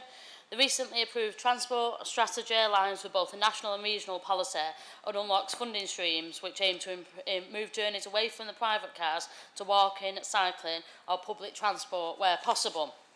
At a local level, the ambitions in the transport strategy look to make the borough a healthier place where people want to live, work and visit. However, Pipelines as a scheme is in development across the borough so all areas can benefit and that help make walking and cycling an easy, safe and appealing option. Schemes will vary in their size and in their nature, and some may look to change the way our roads are used. The transport strategy is as much about changing people's behaviour as it is about physical works on the ground, and we welcome involvement from all our communities to make Oldham safer, less congested and better connected. Thank you, Madam Mayor. Thank you, Councillor Chatterton. The next question has been submitted by Usman Latif. A. Can you please explain, as the Council of Oldham, how you are supporting the local area with the cost of living? B. Once the price cap runs out in April, can you confirm if people will still have the support of the Council in regards to gas and electric payments? I call upon Councillor Chatterton to reply. Thank you, Madam Mayor, and can I thank Usman for his question as well.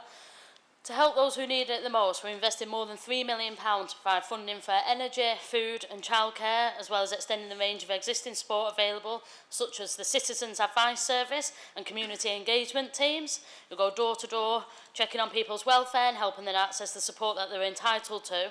We've also put in place warm banks in every district, open to anyone who needs a warm, inviting space through the colder months.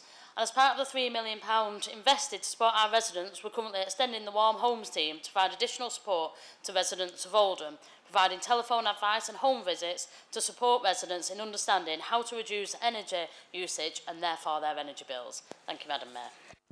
Thank you, Councillor Chatterton. The next question is from Junaid Hussain.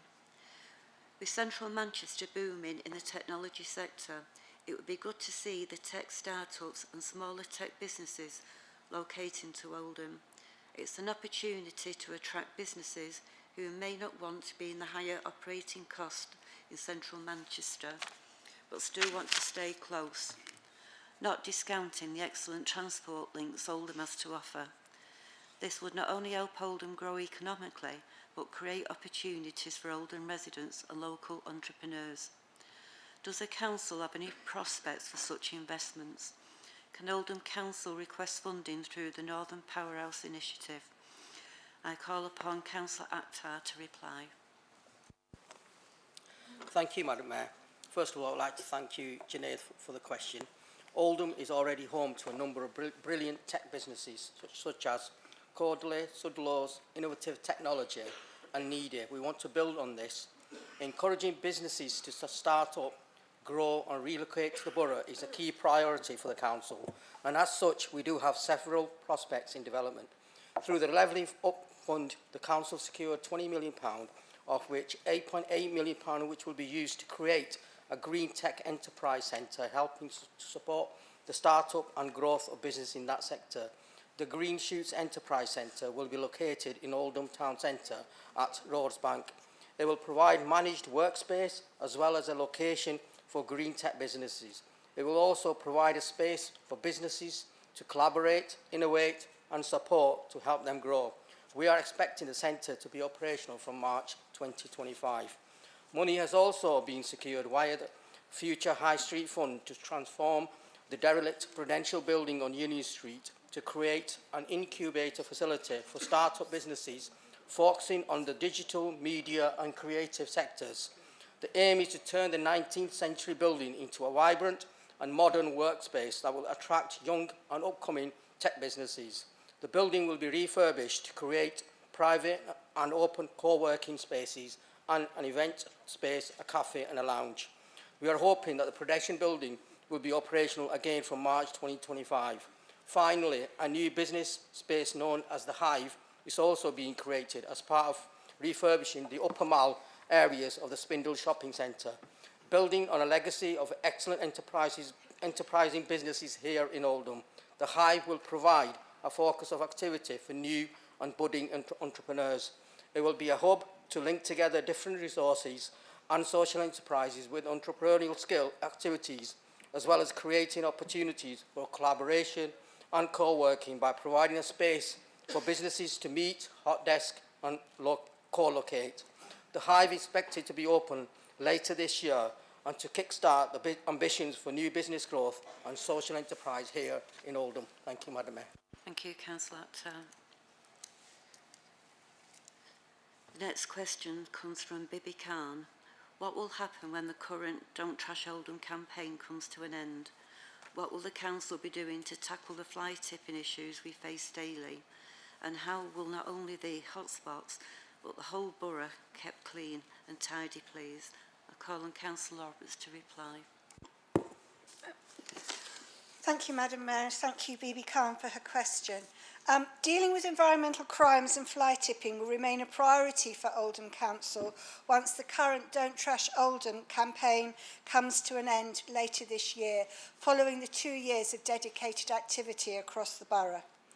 Looking ahead, we will need to refocus resources to deal with persistent offenders and those who are illegally collecting and disposing of waste. We will set up an environment crime team to do this. In addition, we will continue to engage with residents and communities. We will continue to provide advice and education on how to dispose of waste, and we will continue to ensure that strict legal action is taken where the evidence is available, including issuing fixed penalty notices and prosecuting offenders. Thank you, Councillor Roberts. The next question has been received from Pat Hiley. I wish to ask the Council if there are any plans to respond to the Government's advice that more CPADS's community public access defibrillators should be made available throughout the town. Defibrillators could be placed in areas where they are most needed, such as places with high footfall, vulnerable people, rural areas, or due to the nature of activity at the site. Examples could include community buildings, local shopping centres, post offices and local parks to ensure defibrillators are evenly spread throughout the communities and easily accessible if someone is experiencing an unexpected cardiac arrest. A cardiac arrest can happen to anyone regardless of age. It's not a heart attack. I also want to ask the Council if there are any grants towards buying defibrillators, and if bought by fundraising in public areas owned by the Council, will they be responsible for the maintenance of these? Oldham is sadly lacking in CPADSs. I call upon Councillor Brownridge to reply. Thank you, Madam Mayor. We share Pat's concern about these and how important they are in communities. We need to be certain that we've got a proper policy to govern their installation and continued maintenance, so we're actually working on that as we speak, so that we have a consistent policy across the borough, and that will be announced shortly. Thank you, Madam Mayor. Thank you, Councillor Brownridge. The next question, which will be the last, has been received from Charlotte Watson-Lister. Can you retract the comment that the current Coliseum building is dangerous, as mentioned by Councillor Mushtaq at the last meeting? If it is dangerous, why have audiences been allowed in? I gather the level of asbestos that remains is small, and the building is safe for audiences and will remain so going forward if repaired and maintained correctly. What evidence have you got that the theatre is at the end of its lifespan, is no longer fit for purpose, as mentioned by Councillor Chatterton at the same meeting? Can we please see the 2 building surveys that the Council has had done on the Oldham Coliseum Theatre, please? One from around 2012, I believe, and one in January 2023, to see evidence of the above? Have you had repairs for the Colosseum to future-prove it costed? Surely this would be cheaper than the 24.5 million you are planning to spend on a new Colosseum. Are there plans for the new Colosseum final? Can you promise that the new Colosseum is actually going to get built and you are aiming for completion in 2026? There is 1.845 million available from the Arts Council. Can you confirm that you've been banned by the Arts Council from using this to fund the Oldham Coliseum Theatre Company to allow them to carry on performing in whatever venue? If so, can you give any further funds to the Oldham Coliseum Theatre Company, please, to allow them to survive? They will probably need a lot less money than the 1.84 million to survive. You mentioned at the last meeting the Coliseum has been offered a new event space in Spindles, which will have a capacity of 750. When will this be ready, and will it be capable of being used as a theatre, and will it be free? Are there any other venues you could please offer to the Coliseum to use for free, e.g. the Queen Elizabeth Hall?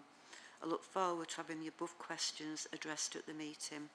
I call on Councillor Taylor to reply. Thank you, Madam Mayor, and thank you to Charlotte for her question too. I'll take each point in turn, that make it a little bit easier. In regard to the building being dangerous, there are a number of matters which the Coliseum management team are aware of that need addressing urgently to ensure the property remains safe for members of the public.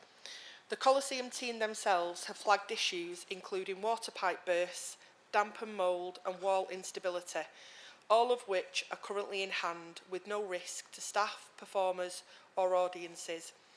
With regards to the asbestos, I can confirm that this does remain an issue throughout the building, and while it is safe while undisturbed, it will cause additional issues and cost should we look to refurbish or renovate the current building. In regard to the future of the current building, both the Coliseum and the Council have long acknowledged the need for a new theatre building. It has a long list of maintenance issues, but outside of those, the site itself, both its size and location, isn't ideal for the type of theatre the Coliseum or any other producing theatre needs to have a sustainable future. All parties have long agreed that a new build theatre would be the best solution, and those views haven't changed despite recent speculation and discussion. The costs associated with rebuilding, repairing and reinvesting in the existing site are significant and would be more than the new theatre, but also it would be difficult to meet the needs of a modern theatre by staying in that building. In terms of whether the plans for a new theatre are final, no, they're not. The plans for the new theatre building were discussed at the recent Cabinet meeting on the 27th of February, where it was agreed that continued consultation and engagement with theatre specialists would help to finalise the plans ahead of a planning application being submitted later this year, with the theatre due to open in 2026. With regard to the £1.8 million of Arts Council funding for the borough, we don't have the ability to transfer this money wholly to the Coliseum to replace their lost funding. But we are continuing to have conversations with a range of arts organisations, including the Coliseum, about how we might use that money to ensure that we have continued performance in Oldham and to make sure that we can build new audiences to ensure that we have a successful and viable theatre going forwards. In regards to other venues available to the Coliseum, earlier conversations about capacity at the new theatre did include an offer for the Coliseum to use the larger event space where needed, and that would include things like the pantomime. This building will be available from 2025. Unfortunately, I think it's fair to say that events have overtaken us in recent months, and the unfortunate and sad fact is that the Coliseum, as an independent organisation, has decided to close their doors at the end of March and have now taken steps to do so. I think I mentioned in my answer... Can I move an extension? Just I'll be brief, but just to finalise, I think I did say in the answer to my previous question to Mr Harwood, but I do think it's worth reiterating, is that we have not removed any council funding, nor have we refused any asks for funding or access to other venues. We are continuing to have conversations with the Coliseum Board to see how we can best support them at this challenging time, but questions about their future of business will need to be answered by the board. Thank you. Thank you, Councillor Taylor. There was 8 questions remaining which has gone unanswered, so they will appear on the council website, and I thank people for submitting them. We now move on to 9B on the agenda, which is questions to Leader and Cabinet, and this is with a time limit of 30 minutes, and I have advance notice of questions. The Leader of the Conservative Group will ask his questions. Councillor Sheldon, you have 2 questions. Thank you, Madam Mayor. The first question to the Council Leader. My question relates to the stark contrast between general practices in Oldham compared to the rest of Greater Manchester. As of August 2022, the Borough of Oldham had 88 qualified permanent GPs, exactly the same number as there were in September 2015. Oldham is the only borough in Greater Manchester not to have seen an increase in GPs in the last 7 years. Other districts have seen the number of GPs increase significantly over the same period. Manchester now has 74 more GPs than it did in September 2015. Stockport is up by 65 and Wigan by 51. Whilst Oldham Labour constantly criticise the government, the real failure with the number of GPs in Oldham lies a lot closer to home, because since 2016, health and social care decisions have been devolved to the combined authority.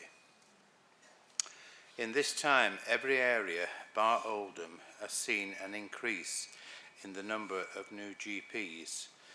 And once again, the people of Oldham are paying the price for the council's failure to address these known problems.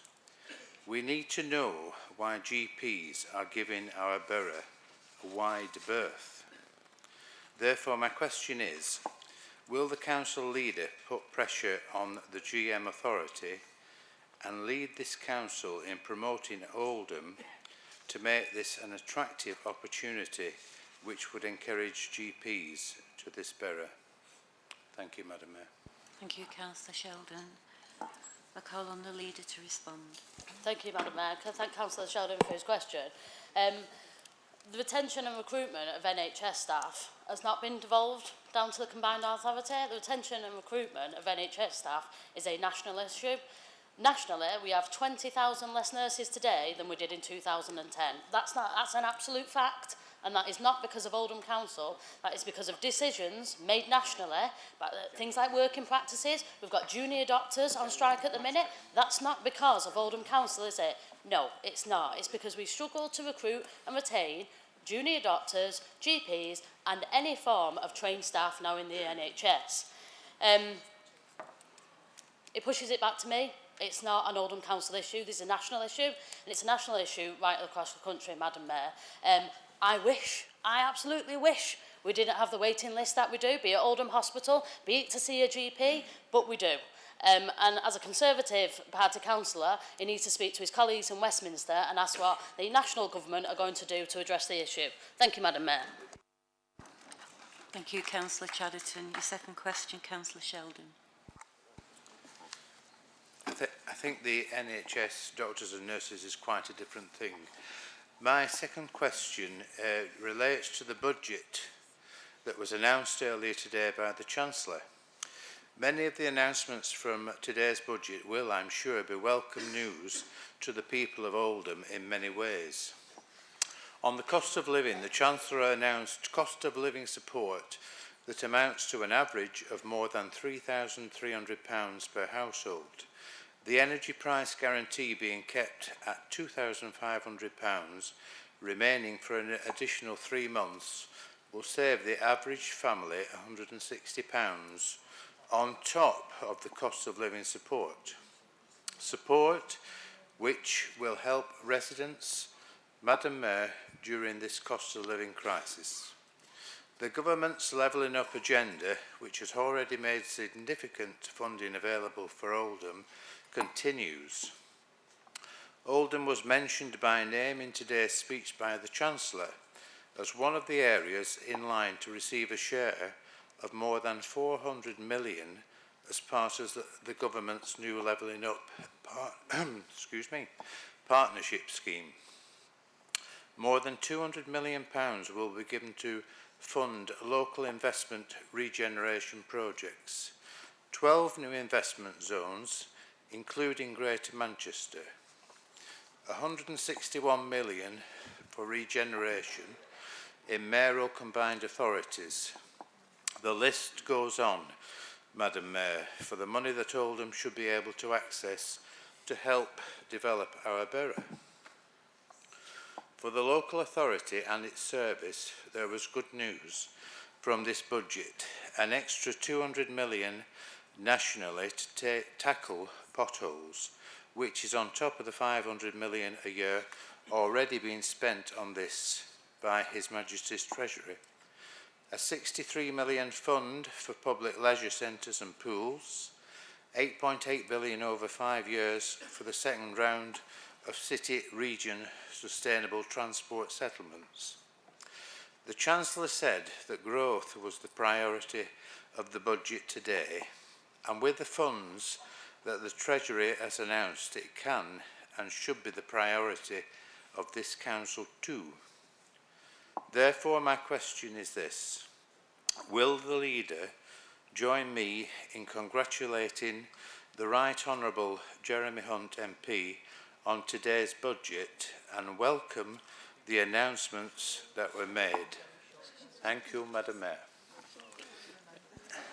Thank you, Councillor Sheldon. I call on the leader to respond. Can I thank Councillor Sheldon? I mean, there's a lot to digest, isn't there, in that speech, let alone the question.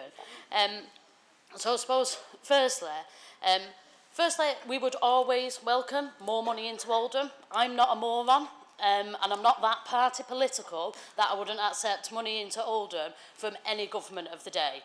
Is the way to truly level up this country, though, to give us little bits of money here and there and have this arm race for pots of funding? No, it's not. That's not long-term sustainable investment into areas. But any kind of funding that comes down to us, we will take.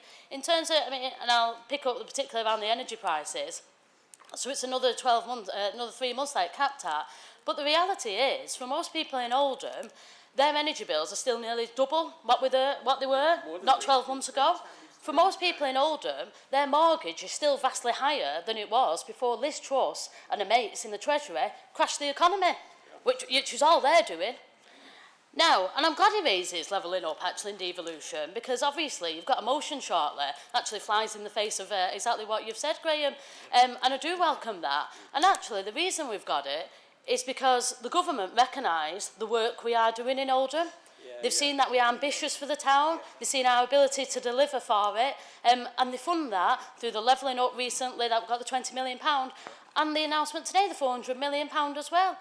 Of course I'd recognise that, but let's not pretend this comes in a vacuum. Those things come because of an awful lot of work that goes in by this authority to demonstrate to the national government of the day that we are able to take that money to deliver and to be ambitious for our town and our residents, Madam Mayor. And I think Councillor Sheldon and his colleagues could take on some of that ambition. Thank you. Thank you, Councillor Chatterton. The Liberal Democratic Group Leader will ask his questions. Councillor Sykes, you've got two. Thank you, Madam Mayor. I'll go more local, I think, or more reasonable. My question relates to roadworks across Oldham and what I and others would describe as March, the month of roadwork madness.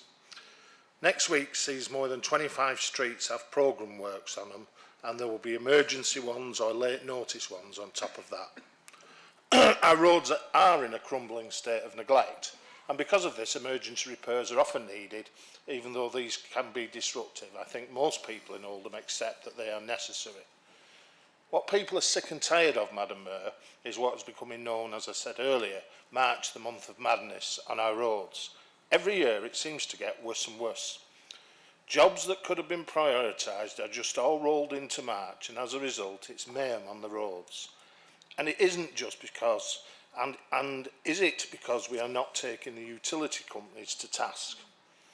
When instead of applying for permits to do plan work, they lazily say the work is deemed as an emergency repair and then get on with it when it suits them and their stakeholders, not when it suits the people who rely on the roads every day. The council also does a disproportionate amount of work towards the end of the financial year in a rush to spend up. So, when you add UU, gas, electric, broadband and the council, you get roadworks everywhere. And it's not just an Oldham problem, because you get roadworks everywhere when you go outside Oldham as well. It impacts on all road users, and bus timetables currently are meaningless. The roadworks that impact around Oldham town centre is worth a special mention for the chaos they cause, as well to buses, and continue especially at peak times. There's got to be a better way of doing this. Does the leader agree that we need a proper enforceable licensing approval scheme in place for utilities? And will she start to take a tougher approach with utility companies to ensure that works are carried out at the earliest opportunity and for the benefit of people who use the roads, rather than being crammed into March, which is the month of madness? Thank you, Madam Mayor.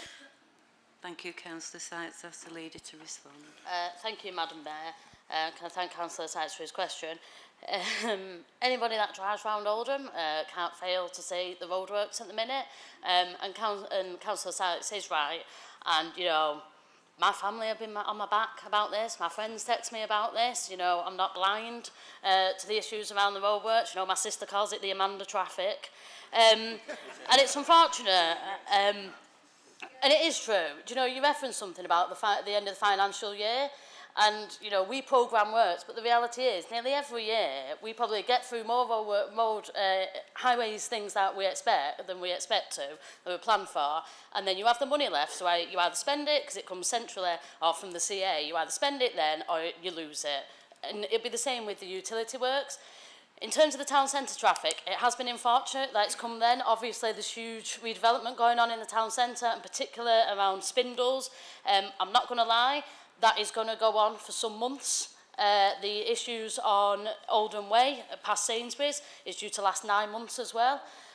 Some things can't be helped. Work has to go on that bridge for safety works. That's also been combined with the fact that we've had the collapse of the water mains on Lees Road. That has made it even more difficult because of the exposure of electrical cables. So, unfortunately, this month has seen even worse than March month, previous Marches. It has slightly eased now. The Lees Road situation is beginning to ease. We do monitor it on a weekly basis, and we are changing the diversionary sign on an almost weekly basis to try and get it as close to, not perfect, Madam Mayor, because it's not going to be perfect for some time. And, you know, if you want to build a town for the future, in the short term, we're going to have to deal with some disruption. But we do monitor it, and we continue to look at ways to try and alleviate some of the traffic issues. Thank you. Thank you, Councillor Cheddarton. Councillor Sites, your second question. Thank you, Madam Mayor. Thank the leader for her answer to the previous question. My next one is the latest saga in Burnham and the Clean Air Zone. After nearly 2 years, 3 Prime Ministers and countless back and forths between the Manchester Mayor and the Government, we're now told that the Clean Air Zone will only be a charging zone in Manchester and in Salford. With at least 3.3 million having been spent on signage across all Greater Manchester, including across Oldham, it's a scandalous example of reckless spending that could be put to much better use. We've had the creation of a new Clean Air Zone committee across Greater Manchester. You would think that the farce they made of the Clean Air Zone, Labour would want this to be a truly cross-party and collaborative committee. But no, it's not politically balanced, and you need 3 members to agree a calling. So nothing will happen on this new committee unless Labour says so and agrees to it. One thing that should concern us in Oldham is the use of the cameras that have been put up across our borough and elsewhere in the conurbation for the enforcement of the original clean air zone. These cameras are no longer needed for their original purpose. So what will they be used for? Are they going to be turned over to Greater Manchester Police?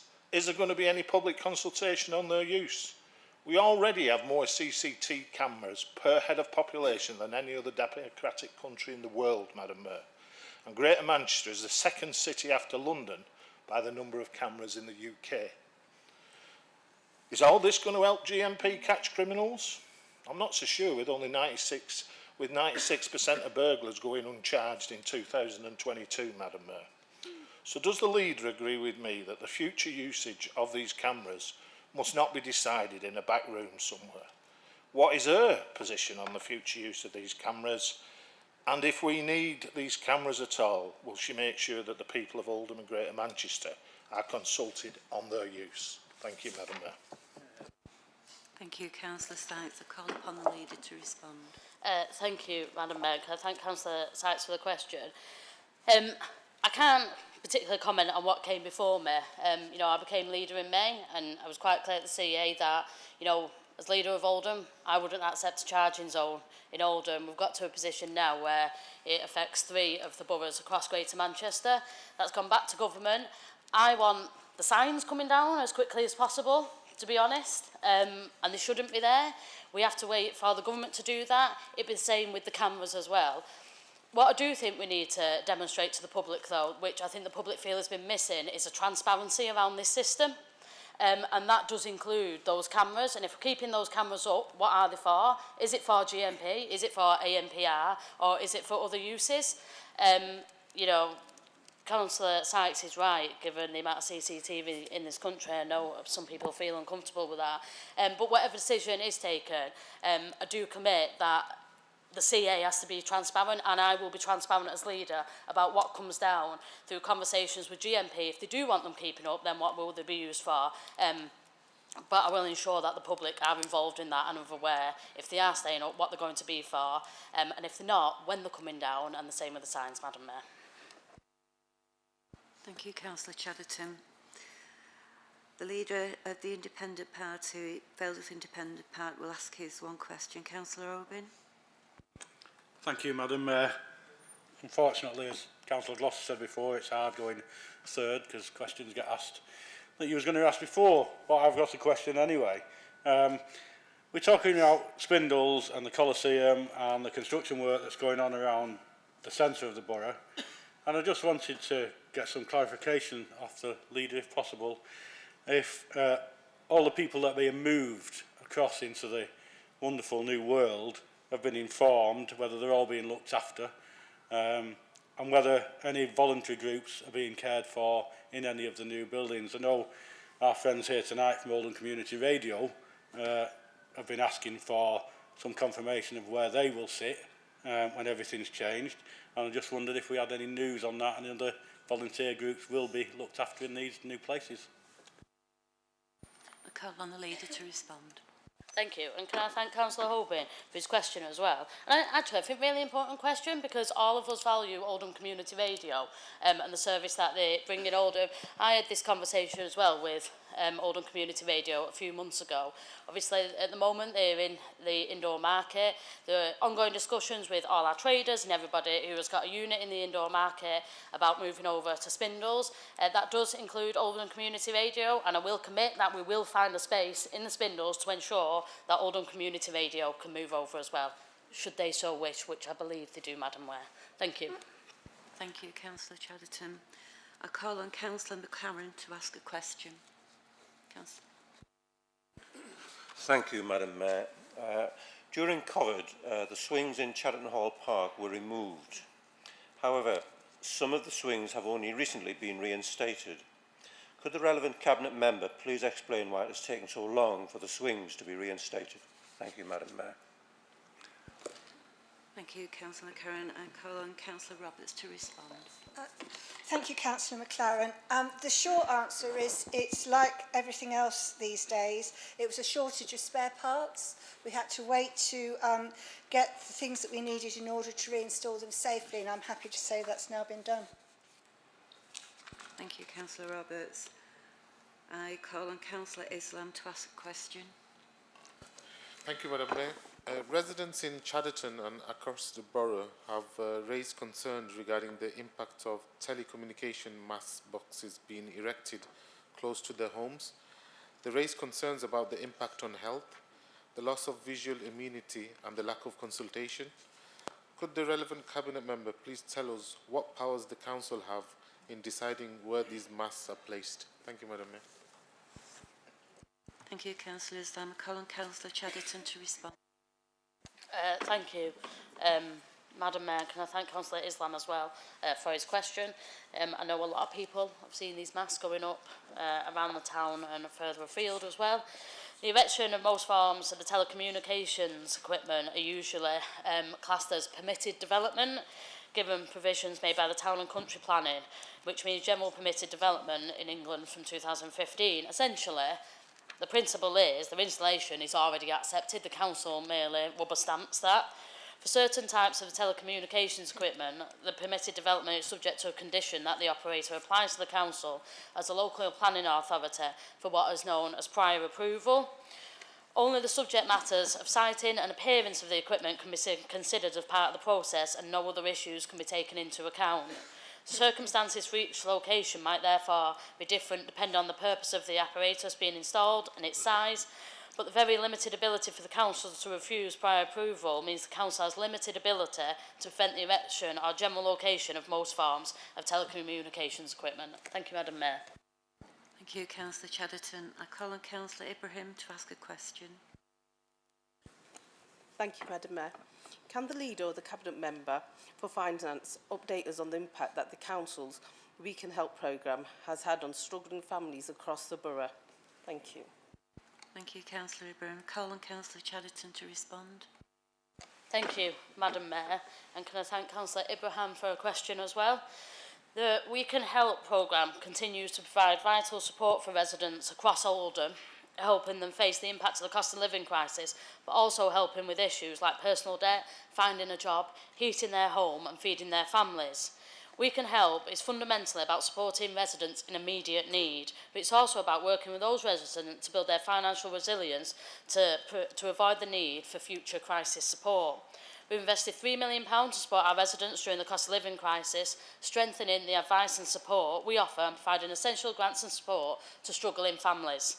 Since the launch of the We Can Help campaign, we've seen a real increase in the take-up of Healthy Start voucher.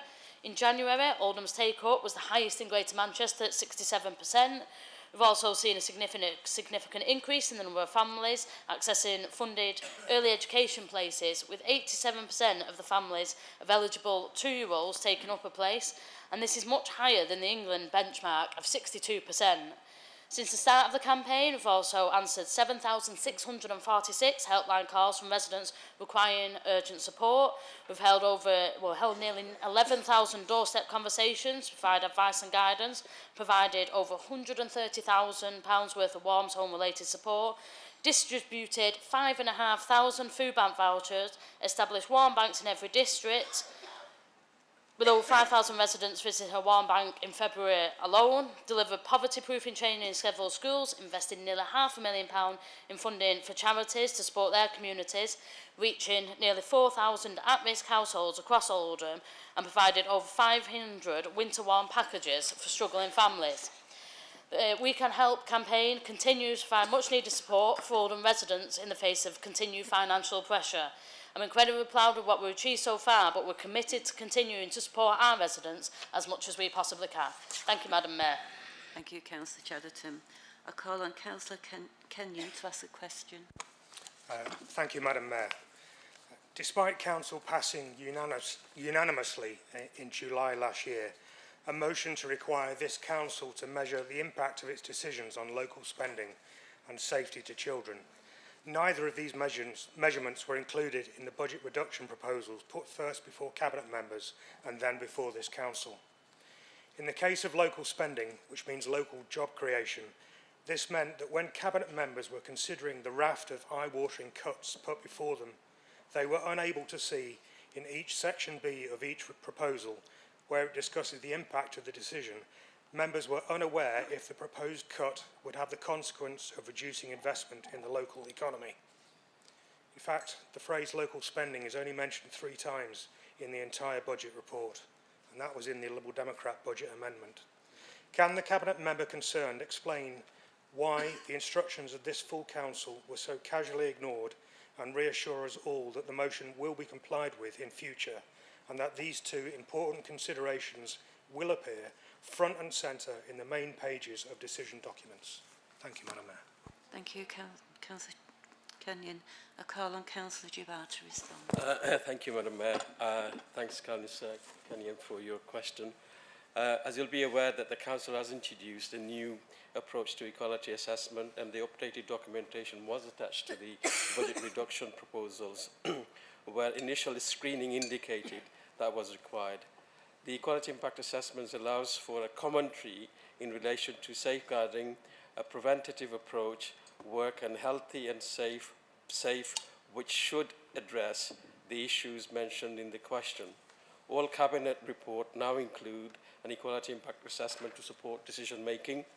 It is important to say that all members have been updated on this process through member briefing and face-to-face workshop, so this shouldn't be a surprise. It is also important to note that where there's no budget reduction in relation to children safeguarding service for 23-24, I think it's really important, Madam Mayor, we've raised this on a number of occasions, that in children's services we're actually investing £14.7 million next year to support that, that particular service.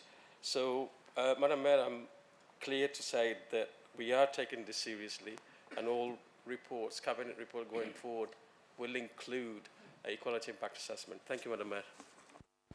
Thank you, Councillor Jabbar. The next question was submitted by Councillor Barnes, but is not here. Is he member? Madam Mayor, can we withdraw the question, please? Thank you, Councillor Sheldon. The next question, I call on Councillor Petitions to ask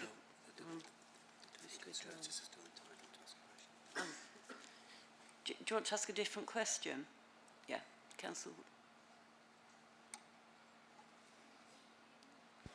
Thank you, Madam Mayor. The local improvement fund bidding process for 2023 has been interesting, to say the least. And based on the hard work of the advisory committee, who I understand met several times in late 2022 and early 2023. I would like to thank them for their time and input in the process. However, there are lingering questions as to the way the Cabinet subgroup has pulled bids out of the hat whilst discarding well-received and well-placed bids, as that in my own ward in Dobb Cross, which met the relevant criteria but were subsequently not funded. After closer questioning, we were told that our presentation of the bid could have been better. One bid, I actually had a video presentation. How do our local team and ward councillors learn this in light of other bids? One of whom was successful, but actually changed its site without presenting a new separate bid. Greater clarity on the final stage is needed, and my question is, should the final stage of the lift bids be reviewed by an independent panel and not councillors? Thank you, Madam Mayor. Thank you, Councillor Burns. Councillor Chadderton, do you want to respond? Thank you, Madam Mayor. Can I thank Councillor Burns for a question as well? So, firstly, I think it's important to recognise that the lift process was oversubscribed this year quite significantly. So we had over £700,000 worth of bids for £400,000 available. Now, unfortunately, this means some projects were unable to be funded. Now, the purpose of the advisory panel is to make recommendations to the LIFT Cabinet Subcommittee, and they act as an advisory committee. Now, while the advisory panel have no formal decision-making, not able to approve or fund the applications to LIFT, their advice to the Cabinet Subcommittee does carry a lot of weight, and the Cabinet Subcommittee take very seriously the comments of the advisory panel. I do think it's worth pointing out, though, the LIFT bid that Councillor Byrne refers to in Doff Cross was not recommended for approval by the advisory panel. So it never came to the subcommittee as a bid that should have been approved by the advisory panel. And for the most part, the Cabinet Subcommittee agreed with this idea that we pull things out of the hat and the advisory panel said this and then we changed our mind in relation to this bid. It just isn't true. The advisory panel advised not to fund that bid. Now, LIFT changes year on year. This year it changed from last year. We changed it with £100,000 for revenue. We will be reviewing it again next year to see whether the way we've approached it this year is the right way to approach it next year, because I think, you know, there has been improvement, and certainly in the revenue stream of it, some of the things that were approved there have been really positive, made a real difference to people's local areas, but it's a continuing reviewing process, so it won't necessarily look the same next year. Thank you, Madam Mayor. Thank you, Councillor Chadderton. I call on Councillor C. Pythian to ask a question.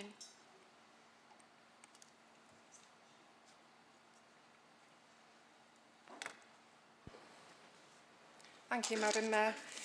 Due to the disastrous Tory cost of living crisis, we have unfortunately had a number of small businesses in Royton close their doors. Can the relevant Cabinet member explain what support is available for SMEs in Oldham? Thank you, Madam Mayor. Thank you, Councillor Bashford. I call on Councillor Chadderton to respond. Madam Mayor, this is not my portfolio. I believe it's Councillor Akhtar.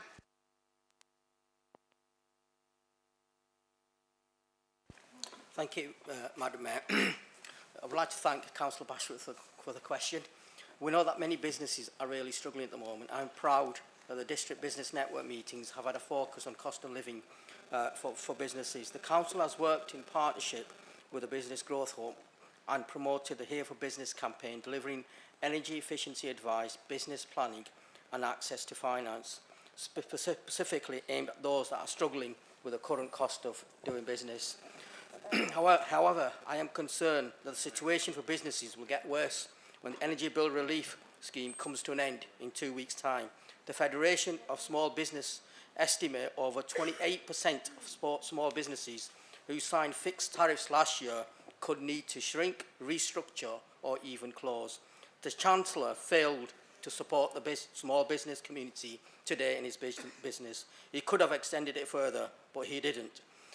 In January, I urged the Chancellor to think again and come up with a strategy to help businesses through the perfect storm of rising costs and low demand caused by their handling of the cost of living crisis. We support the Federation of Small Business position and want the government to allow the most vulnerable businesses to renegotiate their energy contracts to reflect the significantly lower wholesale energy prices that are now available. In addition, Madam Mayor, the Council is supportive of a Help to Green scheme. We ask the Government to provide up to £5,000 per business that could be used to invest in green energy solutions for their businesses, helping them to become more energy efficient, reducing their overall energy costs, whilst helping us on our journey to net zero. Thank you, Madam Mayor. Thank you, Councillor Akhtar. Unfortunately, that's the end of that section of questions. And we move on now to 9C, which is questions on Cabinet minutes. I call on Councillor Chadderton to move and Councillor Jabbar to second that Council notes the minutes of the Cabinet are circulated and the urgent decisions taken. Councillor Chadderton. Move, Madam Mayor. Seconded, Madam Mayor. Do any members who are not Cabinet members wish to ask a question on the Cabinet minutes?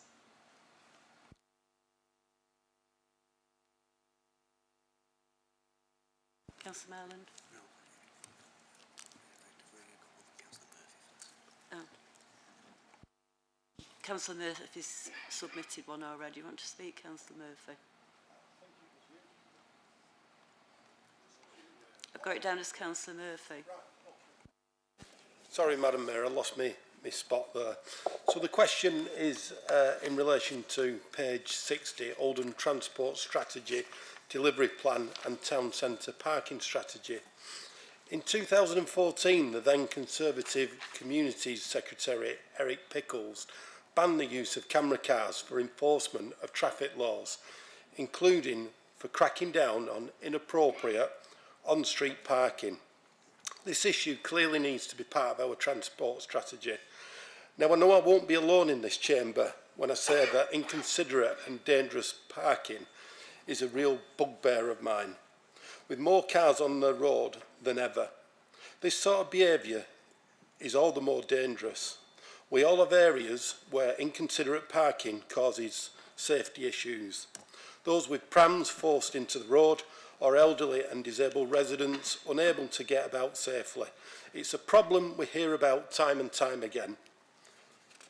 And we all know the issues with enforcement too. The parking team have a limited number of resources, and when an enforcement officer approaches a vehicle, it drives off, which makes enforcement difficult and cost prohibitive.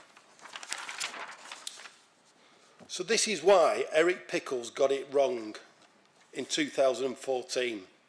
We need to re-empower councils on parking offences.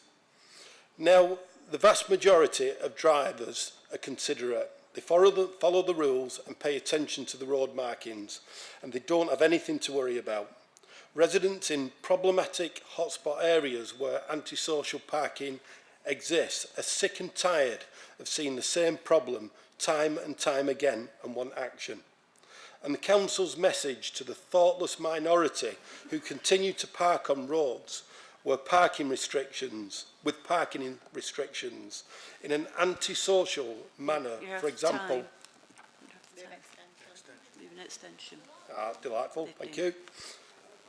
In an antisocial manner, for example, when dropping off and collecting children should be clear. So does the leader agree that the camera car ban should be reversed? And will she consider writing to the current Secretary of State for Levelling Up, Housing and Communities on behalf of the Council to advocate for the ban to be reversed? Thank you, Madam Mayor. Thank you, Councillor Murphy. I call on Councillor Chatterton to respond. Thank you, Madam Mayor. Actually, Councillor Roberts is going to respond because camera cars falls in her portfolio. Thank you, Madam Mayor. It's also true to say that Councillor Chatterton had been dealing with this for a short time following Councillor Stretton's sad death. I would agree that inconsiderate parking is a bugbear of most of us in this chamber and is of course concerning, as poor parking can be very dangerous for our residents. The parking team does indeed have a limited resource, and I would agree the enforcement officers cannot be everywhere all at once. And Councillor Murphy's right, I said that in answer to the previous question, that when somebody sees an enforcement officer approaching, they vamoose, disappear. We know there are particular hotspots where we might need to look at changing traffic regulation orders to allow us to enforce poor parking in the traditional way. However, that's clearly not the only solution. The use of camera cars could be a more beneficial way of being able to enforce these kinds of contraventions if legislation is granted. As I said in reply to the previous question, we do have 2 camera cars in Oldham that are allowed to be used in some circumstances, such as school crossings and bus stops where traffic regulation orders are in place. Oldham Council has also just applied for powers to enforce moving traffic, but this will be limited to infringement of one-way street, box junctions and banned turns, and a consultation has just taken place around enforcement of box junctions across the borough. We're also looking at the potential to ban cars from entering a school street during school drop-off and pick-up times to ensure that we do our best to protect our children at the start and end of the school day. If adopted, this could be enforced using the camera car or a fixed camera. We've completed the application to the Department of Transport and we hope to have powers granted to us by the summer. Thank you, Councillor Roberts. Do any members who are not Cabinet members wish to ask a question on the Cabinet minutes? Yeah, thanks, Madam Mayor. Just for some inexplicable reason, because I know the answer will exist, if we go back to 9B, the very last question, is actually a question on the Cabinet Minutes, which is, where is it, Edward? Page 49, agenda item number 9, relating to the school's funding formula. In recent years, the dedicated schools grant has historically been in deficit. However, it is now clear after the budget process has taken place, with significantly more funding than was initially anticipated, that there will be a predicted cumulative surplus outturn of 0.442 million in 2022-23. The position is now forecast to improve slightly, with an in-year 2022-23 surplus of 3.287 million, producing a 0.514 million favourable outturn. This in turn produces a 2023-24 in-year surplus of 1.924 million, leading to an overall surplus balance of 2.438 million at the year end being carried forward. In 24-25, the forecast in-year surplus of 0.263 million increases the cumulative balance needed forward to 2.701 million. Anticipated increases in high needs funding has been offset by the provision of Service Improvement Development Fund to support a range of initiatives. All those figures, Madam Mayor, are from the Cabinet Minutes, so I know they sound a bit gobbledygook and complex, but they are right. I've had them checked out.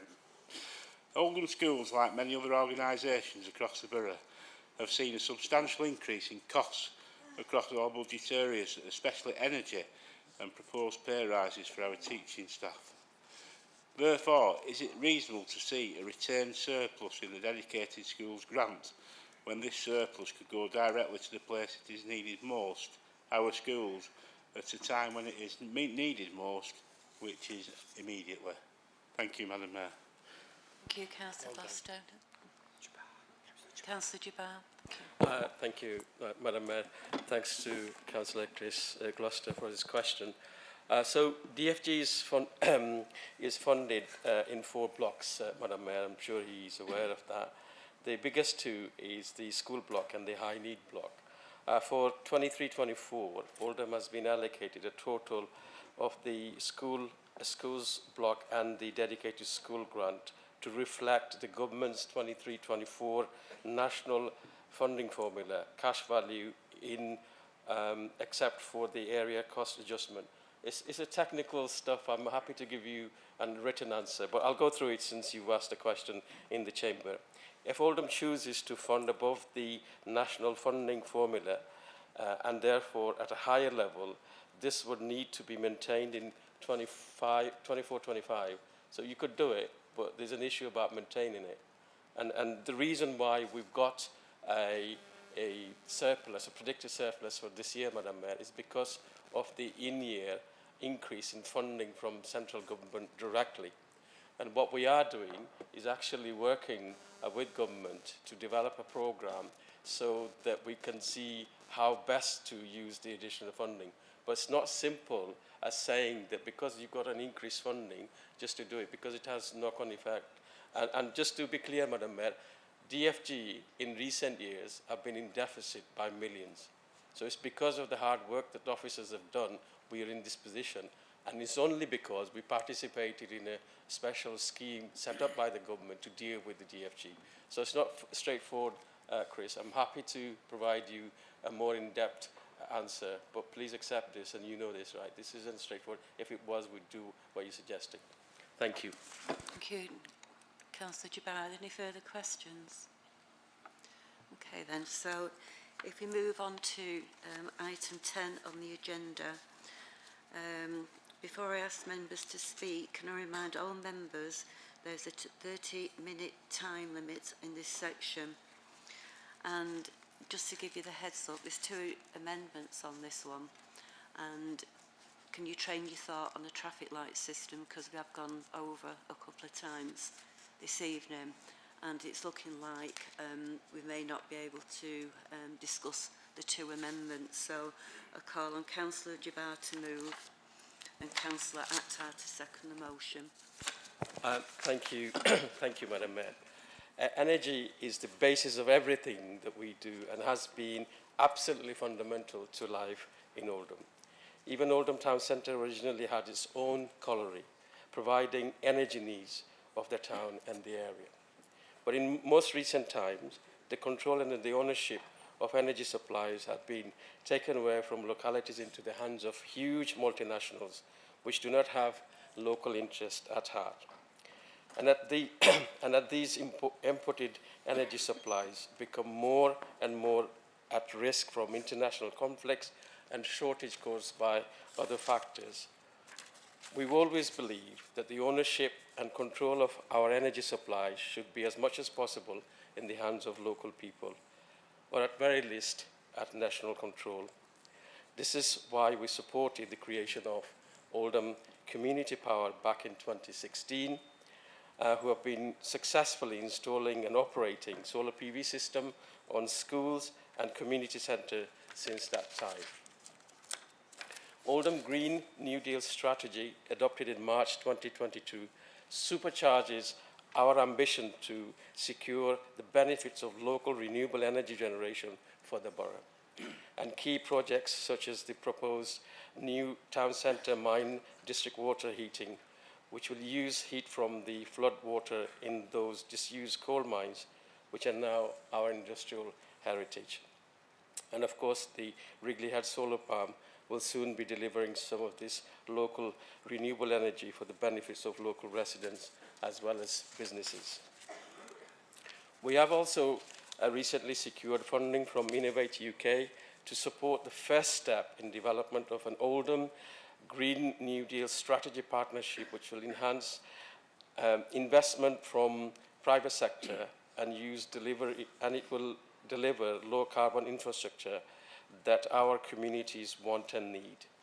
We will roll out the community-led energy planning approach that have been piloted in Westwood and Shoulder over the last 2 years to ensure that the needs of our residents are at the heart of low carbon energy transition in Oldham. Even the government's own net zero review published recently identified that the area-based action is by far the most important and effective way to ensure success in reducing carbon emissions and deliver energy security. These findings come a full 2 years after Oldham's Green New Deal strategy set out our plans to do exactly the same thing. But of course, we welcome the recommendation in the government report, and the net zero review also confirms that huge opportunities to create green and good quality local jobs and training opportunities in the tech sector. We want renewable energy to be part of Oldham's future, and our new Green Deal strategy delivers that. So I would like to commend this motion to members and ask you all to support Oldham's continued leadership in this area and our desire to be greenest borough in Greater Manchester. Thank you, Madam Mayor. Thank you, Councillor Jabbar. Councillor Akhtar to second. Thank you, Madam Mayor. I rise to second the motion. Families and businesses across the country, and in particular across our borough, were listening to the budget announcement this morning and hoping there will be long-term financial support, but instead the Chancellor has thrown them under the bus. Mortgage bills are up, weekly food shopping costs are up, energy prices are up, all because this Tory government doesn't care. This Tory government will also now cut the energy support for businesses by 85%. Madam Mayor, this motion makes reference to a survey done by the Federation of Small Businesses on the impact that energy prices are having on small, medium enterprises across the country. A quarter have already seen the energy bills double. 19, that's 1 in 5 have seen them triple. And almost a quarter anticipate having to either close or radically restructure if prices go up any further in order to pay their bills. And that means jobs for Oldhamers disappearing and rising prices for products being passed on to the end consumer. Food prices will rocket even further. The price of the pint, like the Chancellor was trying to say, if it was the biggest achievement this morning in the pub, will actually go up and become unaffordable, and subsequently pubs closing across the borough. Unfortunately, over the last few months, there have been a number of small businesses closing across Oldham because, just like the cost of living, the cost of doing business is just too high, whilst energy bills are as high as they are. Coupled in with rent rises or the Tory mortgage tax, it's clear the Conservatives are not the party of business that they try and claim to be. For all their talk, they have not done enough to help the hundreds of SMEs in Oldham. We know that we've got a huge entrepreneurial spirit here in Oldham, but skyrocketing energy bills are keeping many of them from surviving, never mind flourishing. As I said in my answer to Councillor Bashworth before, we're concerned that their situation is about to even get worse when the energy bill relief scheme for businesses, which operated through the winter, comes to an end in a couple of weeks and will be replaced by the much less generous energy bills discount scheme, which is cut by 85%. The Federation of Small Businesses estimate over 350,000 or 28% of small businesses who signed fixed tariffs last year could need to shrink, restructure or close if their bills revert to the higher rates in April.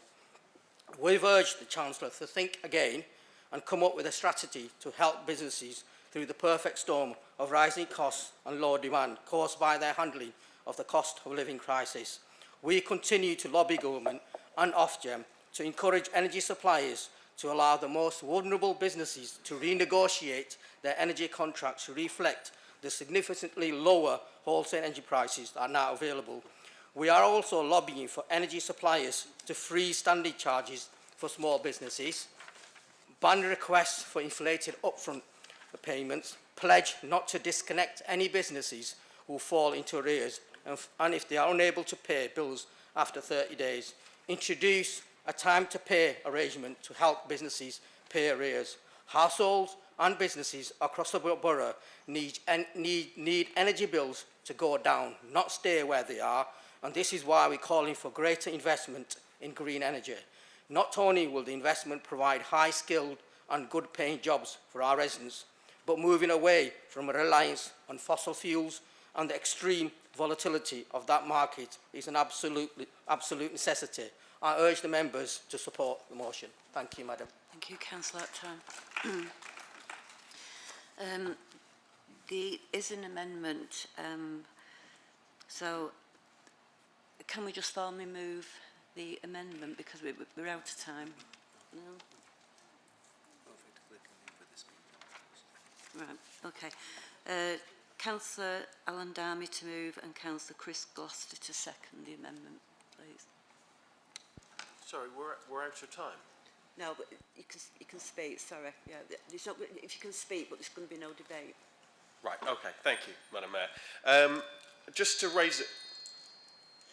Sorry, I'm too loud, I do apologise. There was a couple of key points that I really wanted... Sorry, that's even worse. There was a couple of key points that I wanted to address in this. Try the one behind you, sir. Okay. A couple of key points that I wanted to address with this amendment and to tackle. First of all, yeah, thank you. With regards to the Mine Water Heat Network, I was listening to the Power in the City podcast. I noticed some of you have featured on it. £20 million was the figure quoted for the whole project. I had been hoping to stand here today and say that the support for environmental initiatives in the budget could be used for something like that. And sadly, it's going towards not actually invented yet nuclear power. But that's exactly the sort of project that should be getting nationally funded. And anything we can do to advance that, and that means negotiating with people who would actually make it happen, I think is really important. I think it's already an oven-ready deal, and this government seems to think it likes oven-ready deals. Well, there's one here that would help this borough, and we should be doing everything to make sure it is that, and that they have no choice but to support it. The other aspect that I really want to cover in this amendment is with regards to the Greater Manchester Pension Fund. I know Councillor Jabbar knows this is a particular issue of my bugbear, thank you, of mine. I noticed that 6 other councils in Greater Manchester this week wrote to the pension fund asking it to divest by 2038, which is the target for zero carbon in Greater Manchester. You mentioned yourself that the target for zero carbon in Oldham is 2030. It just seems inconsistent that we're not asking Greater Manchester Pension Fund to divest by then. It doesn't make any sense. I personally would divest before then. We've had this discussion before and that was refused. The argument that they put forward for not doing it is that they are putting pressure on energy companies by their investments to change things. Well, if they are doing that, which I'm not totally buying, they should be able to report back every year and not just say, oh yes, yeah, we have encouraged these people to. They should be able to put forward step by step reasons of exactly what they have said and exactly how they have pressured these companies to change. And if they're not doing that, this is not acceptable. 2050 for them to divest is an absolute joke. So I really hope that you do support this amendment. These are practical things that we can do and should be accepted and should really deliver benefits. Thank you, Madam Mayor. Thank you, Councillor Oldham. Councillor Gloucester to second. Yeah, thanks, Madam Mayor. I know you're pushed for time, so I'll praise this speech in a bit. I just want to make the point that our proposed amendments seek to strengthen the context of the administration's motion, whilst highlighting areas of concern that we feel need to be addressed. The first one being Centrica. Owners of British Gas and Britain's largest energy provider posted profits of 3.3 billion in 2022, up from 948 in 2021.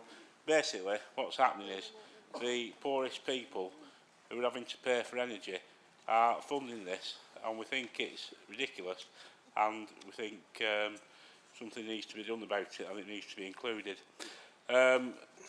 Abdul's already reflected on this, but we've got the mine shaft legacy, and so we've asked for that the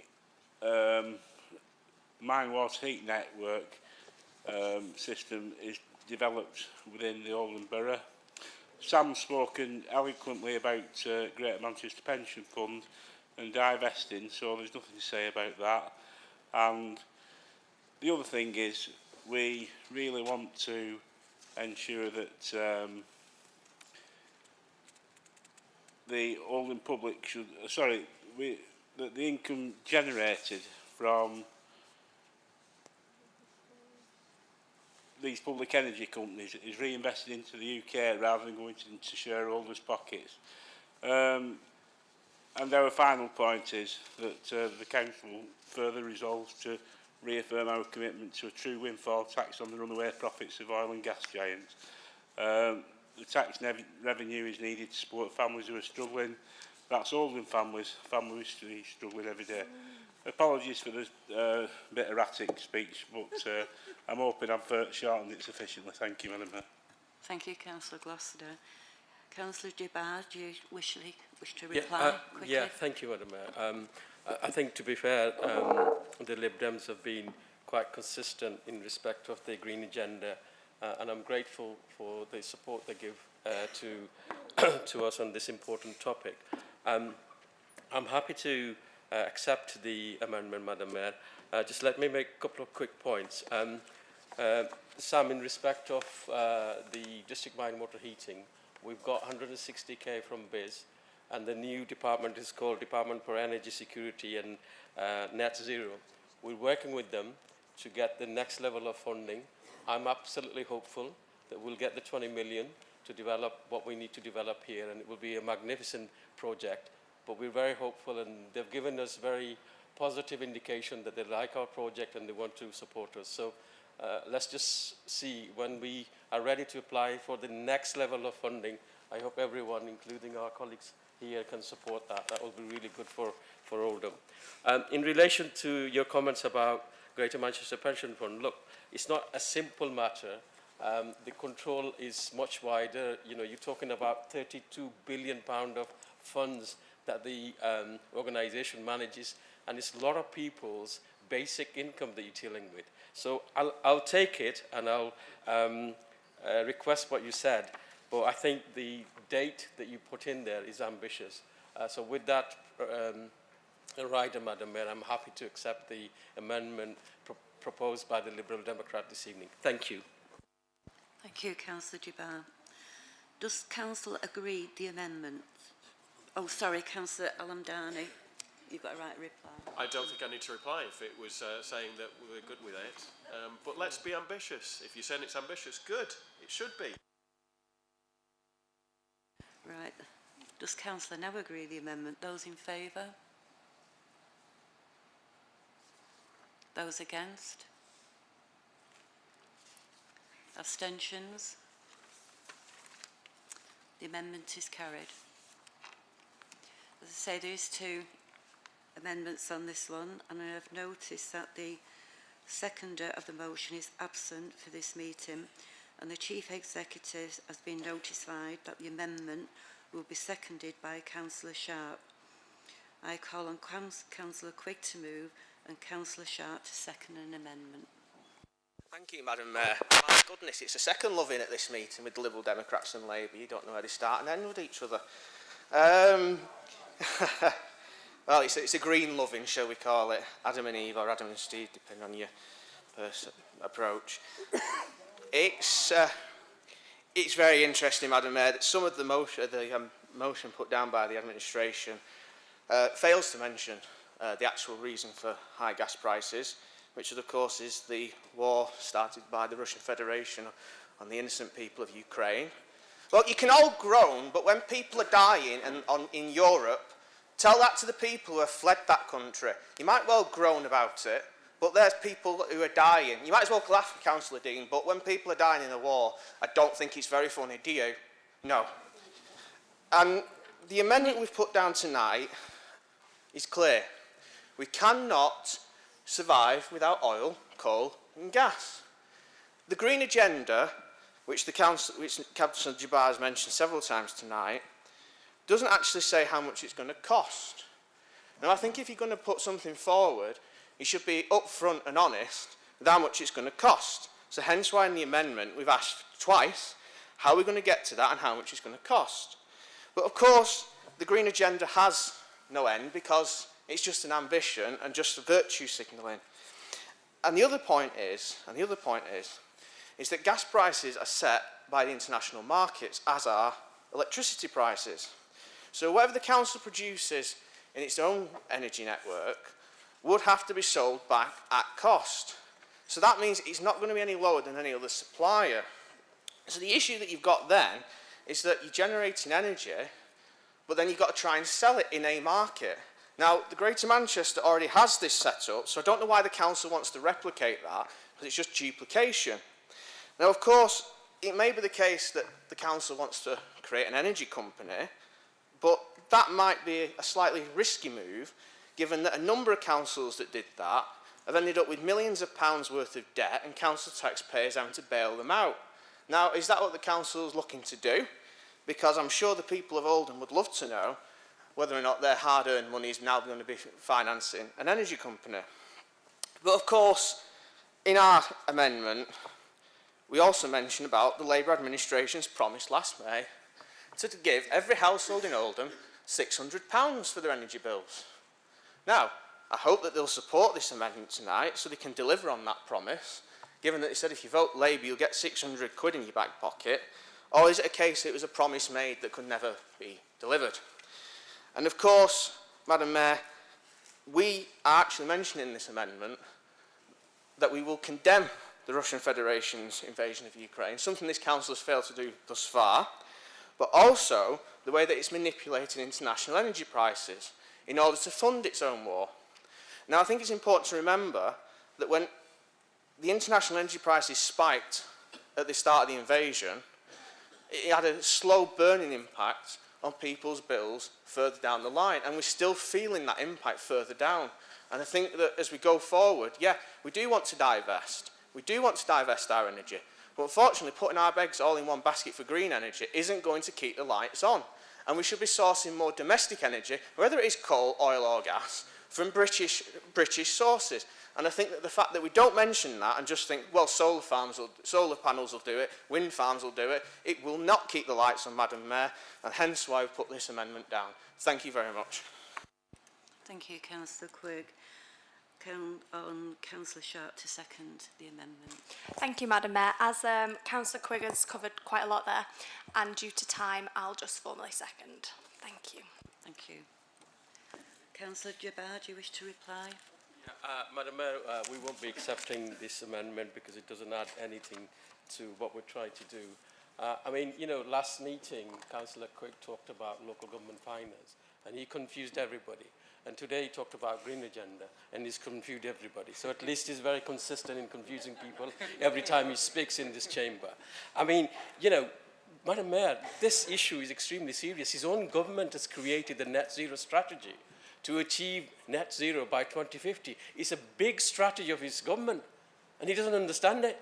He stands here, talks about people setting up energy company to do all this. You don't need to. You have a renewable energy system, whether it's solar, whether it's wind, or whether it's district mine heating, and you have agreement, power purchase agreement with the occupier, and you sell the generation that you produce from the system. End of story. He doesn't even understand that. And he comes here and gives lectures, and he thinks this is all tosh.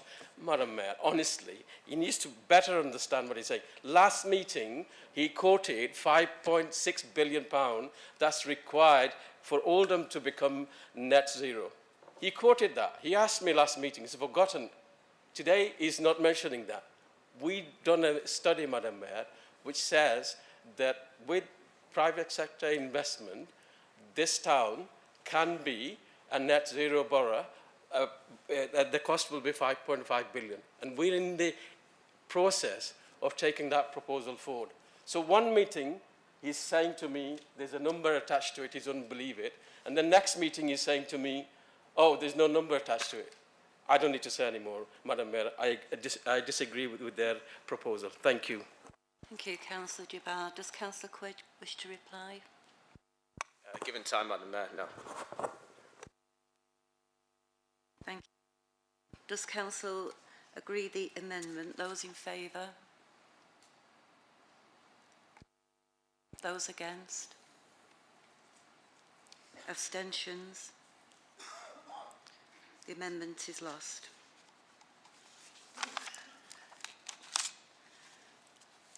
Does Councillor Jabbar wish to reply? In the interest of time, Madam Mayor, no. Thank you. Thank you. Does Council agree the motion as amended? Those in favour? Those against? Abstentions? The motion is carried as amended. Motion 2, I call on Councillor Munro to move and Councillor Chatterton to second the motion. Thank you, Madam Mayor. So it can't have escaped anyone's notice that there has been rather a large announcement by the Chancellor today on the prohibitive cost of childcare. And as someone who has campaigned for childcare reform, I'm pleased that childcare is now on the political agenda. And it would be remiss of me not to speak of the implications of this announcement, particularly in relation to this motion as it pertains to resolutions 3 and 4. And why, despite being a step forward for childcare, we still need to implement this motion to push for even further reform, as initial analysis suggests certain vulnerabilities in the Chancellor's plans. And then Councillor Chatterton will fold in the wider arguments about the Healthy Start scheme and supporting the early years more generally. So allow me to briefly outline the current state of affairs, the litany of structural weaknesses in the current childcare system to demonstrate why the Chancellor's plans don't go far enough.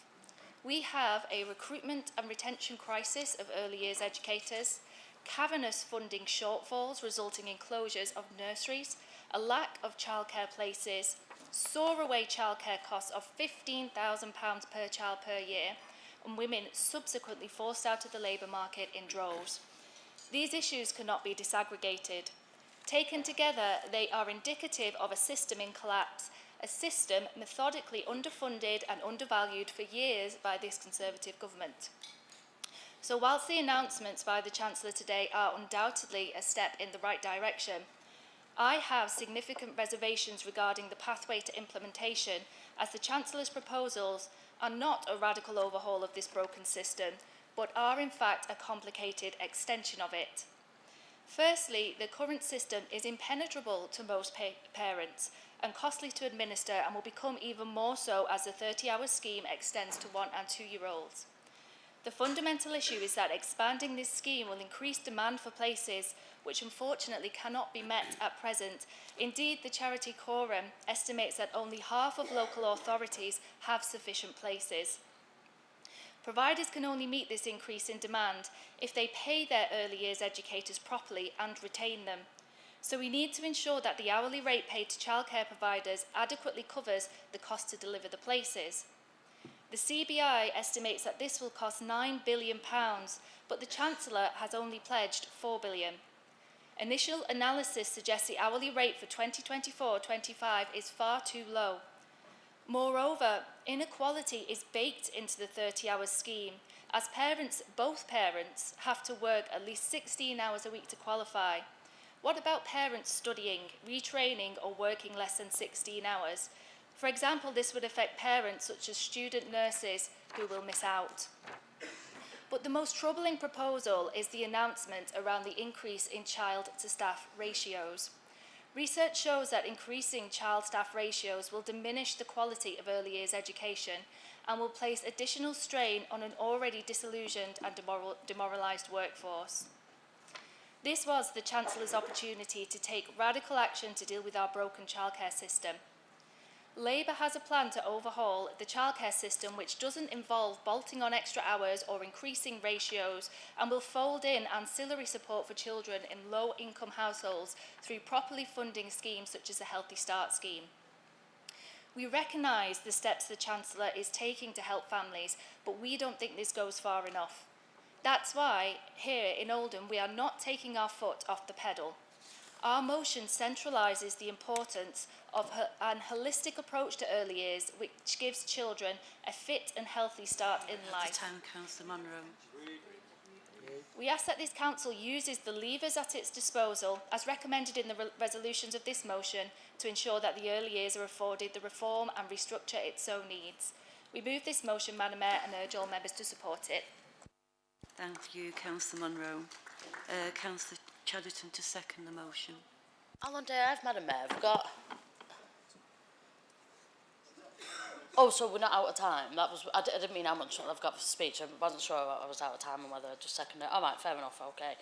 Right, thank you. And can I thank Councillor Monroe as well for her speech that covered a lot of things. I mean, it's clear to most people that the early years system is broken. It doesn't work for our nursery, it doesn't work for childminders, and it doesn't work for parents either. And I want to focus on the Healthy Start vouchers, Madam Mayor. It beggars belief that these vouchers don't cover the cost of just one of the many items they're supposed to provide for, and it's frankly wrong. As members will know, in addition to my role as GMC Lead for Equalities, Inclusion and Cohesion, I also lead the City Region's response to the cost of living crisis. A resident survey is carried out every month by the Combined Authority, and families with children under 5 are consistently, now for the last 6 months, in the top 3 of groups that are most concerned about the cost of living crisis. Now, I've had a number of eye-opening conversations about how residents are struggling across the city region since I became leader, and something I met with colleagues recently in Trafford, and 2 separate conversations I've had with women who've had small children, you know, newborns. They can't afford their formula, and to feed up their baby, they've been topping up their formula powder with flour. And, you know, in what kind of country are we in 2023 where women can't afford to even feed their babies, and they think that is the best way to do it? I also saw the report recently with regards to the supermarket that in response to an increase in thefts of baby milk and formula, decided that the best way to approach that was to put the baby milk and formula behind the counter. Now, I really hope that isn't true, and we really need to come up with a better response to people's desperation that isn't effectively, let's make the baby even hungrier.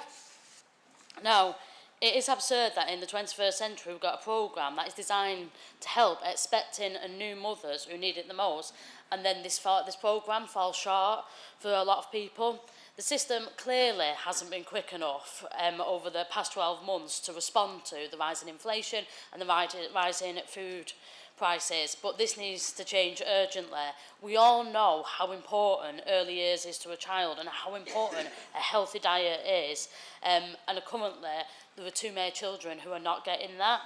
Now, I suppose lastly, what I want to say is about something how we're responding in Oldham at the moment, and to thank our early years colleagues and some of our staff in the NHS as well, who for our Healthy Start vouchers have pushed now Oldham up to 67% of take-up, which is now the highest across the city region, but there's still 33%, so you know, there is a way to go. I've been speaking with our comms team and we're going to push that even further, Madam Mayor. Now, we are moving in the right direction, but there is a long way to go. But as a system as a whole and as a country as a whole, I think we need to respond really quickly and a lot better than we have done on this. Thank you, Madam Mayor. Thank you, Councillor Chatterton. We haven't got time for debate on that, so can we just go straight to the vote? Yeah? All those in favour of the motion?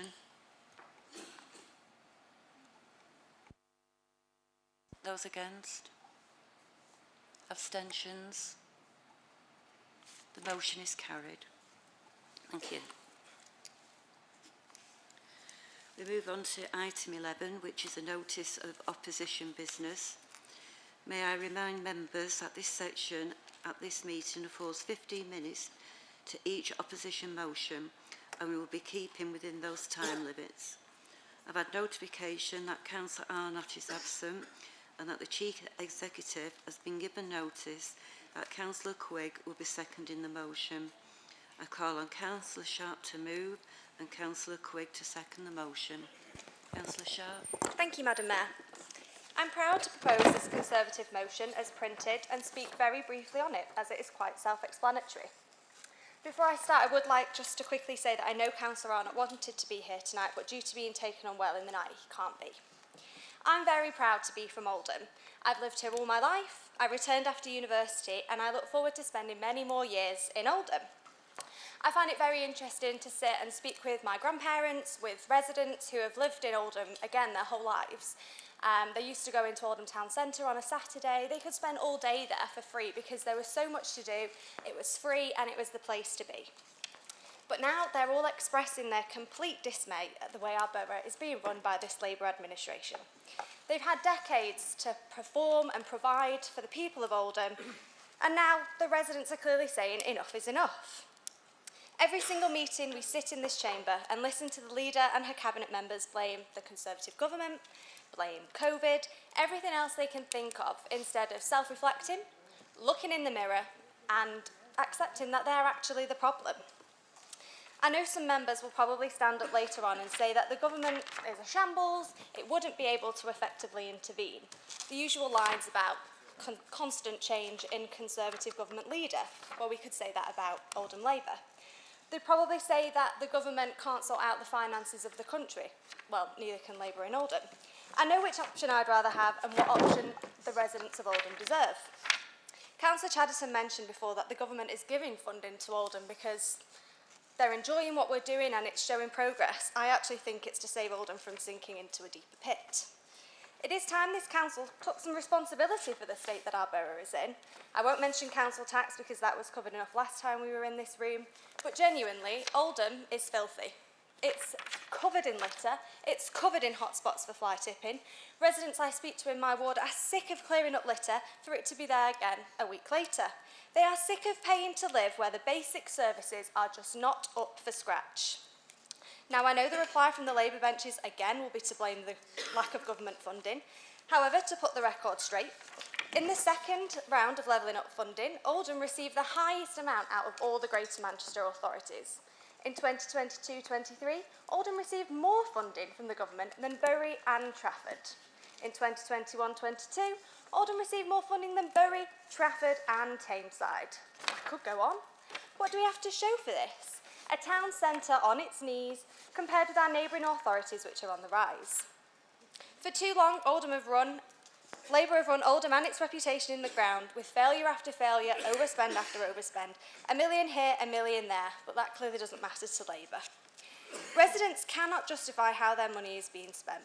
This administration dodges accountability time after time, and it is clearly time for change in Oldham. And for the record, to the senior Labour officer who was, too shy to be named and called me Beth Not So Sharp, it's actually sharp by name, sharp by nature. Thank you. Thank you, Councillor Sharp. Councillor Quick to second. Thank you, Madam Mayor. A generous person would say the leader of the council has been handed a poisoned chalice, given Oldham Council is now in its 5th leader, 3rd chief executive, and by my count, probably the 4th town centre master plan. However, such generosity is soon dispensed by the fact Councillor Chatterton sat at the cabinet table for the last decade, nodding through the failed plans and waste.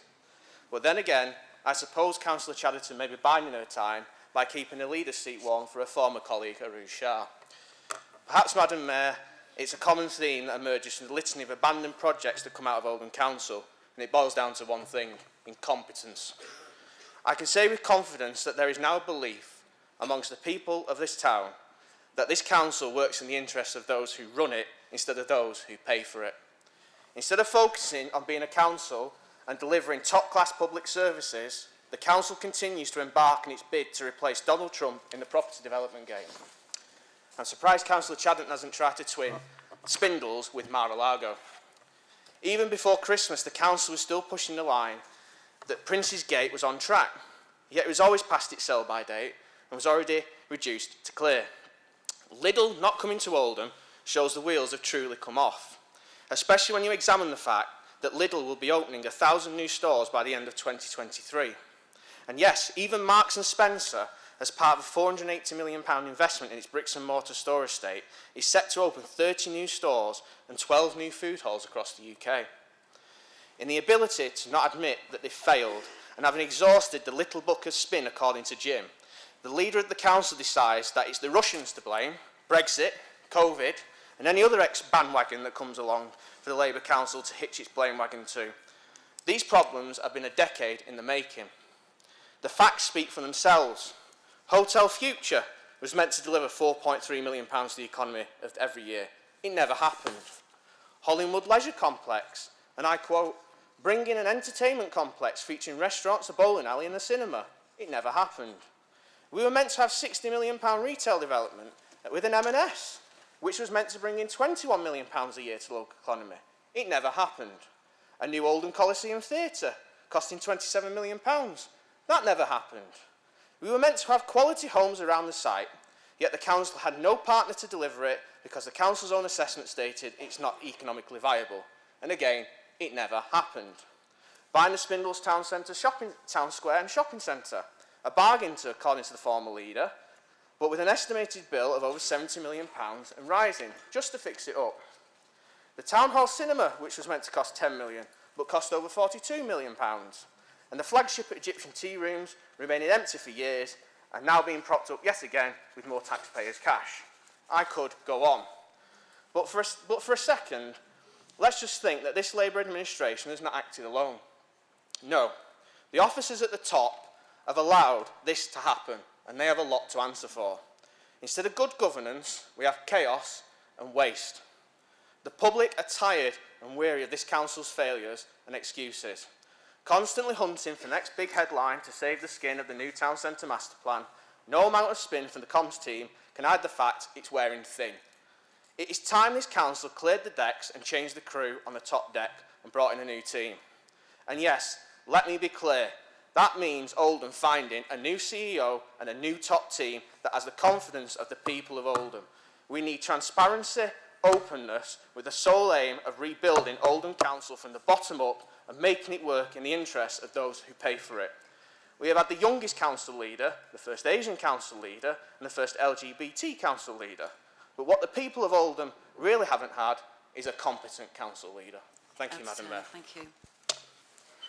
It's time for two brief speakers. Amanda Chatterton, Councillor Chatterton, should say, is in one more speaker. Thank you, Madam Mayor. So, before I suppose I get on to how factually incorrect both the motion is and the past 7 or so minutes have been, can I first say what an absolute embarrassment Oldham Conservative Group are to this town. They stand there, don't they, with a full outrage, stomping their feet and shouting when it's clear to everybody that this is electioneering, plain and simple. And what a coincidence that the last council before local elections, they suddenly care about the reputation of the council. Now, if we want to have a conversation about the reputation of the council, then we should look a little closer to home, shouldn't we, for the Conservative group? I think it's time they reflected on the type of people they select to be candidates, the type of people that remain in their group, and the type of people that they converse with on social media. I can assure them that it's the reputation of Oldham Conservative group that is at an all-time low. People are not blind to how they behave in this chamber, the disinformation they spread, and how they've significantly contributed to a toxic political debate in Oldham. However, let's move on to whether what they claim is true, or are they simply making things up. Are Oldham residents really dissatisfied with basic public services in Oldham? So, according to our recent resident survey, 82% of our residents are satisfied with our waste collection services, over 80% are satisfied with our parks and green spaces, 72% of residents are satisfied with sports and leisure services, 65% of people are satisfied with our library centres, and over 2/3 of our residents are satisfied with our street cleaning services. But what residents are concerned about, though, Madam Mayor, and I'm sure this will interest the Conservative group, over 60% of people are worried about changes to the household income, 83% are worried about the cost of living crisis in the energy bills, nearly 80% are worried about the cost of food, and just under half of Oldham are worried about paying their rent or mortgage and getting into personal debt. Now, at a time when the cost of living crisis is having such a profound impact on our residents, not only do the Conservatives want to remove all support we're giving to residents at the moment, they think that the most pressing issue this council and the residents of this town face is the capacity to write bids for external funding. Is that really all they want to ask their government to help the people of Oldham? They want somebody to come and write bids. So let's talk about bid writing, shall we? Because over the past 5 years, Oldham has been one of the most successful councils in Greater Manchester when it comes to securing external investment. You don't need to take my word for it. In this period, Oldham Council has secured £137 million of external investment, predominantly from central government. And that is because central government have looked at our plans, recognised our ambition and our ability to deliver. It does really come to something, as I said earlier, when the Conservative government recognise the potential of this town and are more positive about Oldham than our own Conservative councillors are. In the motion, Madam Mayor asked me to write to government and ask for help. I don't need to. We're in constant dialogue with the government. In fact, only this morning, the Chief Executive received a phone call from the government to say we've been identified as a new levelling up area and will receive a share of £400 million. That is directly off the back of the work the Chief Executive and myself have done over the past 12 months with the government. Finally, Madam Mayor, we are a town that had Winston Churchill as our MP. One of our neighbouring areas in Bury was the birthplace and home of Robert Peel, two great Conservative Prime Ministers who improved this country for the better. The modern-day Oldham Conservative group are as far away from these two men as it is possible to be. It's clear to me that Oldham Conservatives have no plan, they aren't serious about improving the town or the lives of our residents, they have absolutely no ambition or vision, and sadly contribute very little to making Oldham better. On this side of the chain, Madam Mayor, we love Oldham, we know the potential of this great town, and Oldham Labour is committed to building a better borough. Thank you, Madam Mayor. Thank you, Councillor Chadderton. Councillor Holbein, can you be concise, please? Thank you, Madam Mayor. As I sit here as an independent, and I'm going to try not to shout because I think the last two people have been shouting. So, as I sit here as an independent and looking at the motions that come through here, me and Councillor Ray have been saying these motions are coming forward and they're not really anything to do with Oldham. They're like national issues that we don't really have much of a say in. So that confuses me, and it's like ping-ponging here sometimes. It's the Labour Party blaming the Tories, and the Tories blaming the Labour Party, and somewhere in the middle the Lib Dems get blamed for everything as well. I think the only people that don't get blamed for most of the things are us people sat at the back in the cheap seats here. But this motion, I don't understand it really, because it seems to be having a go at council officers and the Chief Executive, and I've no personal relationship apart from a working relationship with them, and I find them amenable every time I speak to them. But surely we should be, or if the motion was right, it would be attacking the administration. And we'd just be going out, instead of saying, let's have a go at the Chief Executive and let's have a go at the officers, we should just be putting the case to the residents in the next election in May and saying, if you want change, vote against this administration. It's not vote against the officers, it's not sack the officers, it's to convince people out there to vote in the way that you want them to vote. So, should we stop playing games in here, do the games out there, let's debate Oldham things in this place, let's stop blaming officers, let's blame the people that are the administration that have brought this town to where it is, and just explain that to people and say, use your vote in May, get off your butt, vote or post, and get something done. But this motion's just gas, really, and we've talked a lot about that tonight. So I can't back the motion because I think you're aiming it at the wrong people. Thank you. Councillor Owen. Councillor Sharp, do you wish to reply? You've got 1 minute to do so. Yes, thank you. I'd just like to thank Councillor Hoban for his comments, and if he had something that he wished to debate, he should have presented a motion for us. Councillor Chatterton, again, I think you should spend more time focusing on the stuff that your group is doing instead of the makeup of our council group. And if the Labour administration had anything about them, until they stand up and admit that there's problems in Oldham, nothing will be sorted out. Thank you. Thank you, Councillor Sharp. Does the council agree the motion? Those in favour? Those against? Abstentions? The motion's lost. Motion 2, I call on Councillor Al-Hamdani to move and Councillor H. Gloucester to second the motion. Thank you, Madam. Thank you, Madam Mayor. I rise to propose this motion.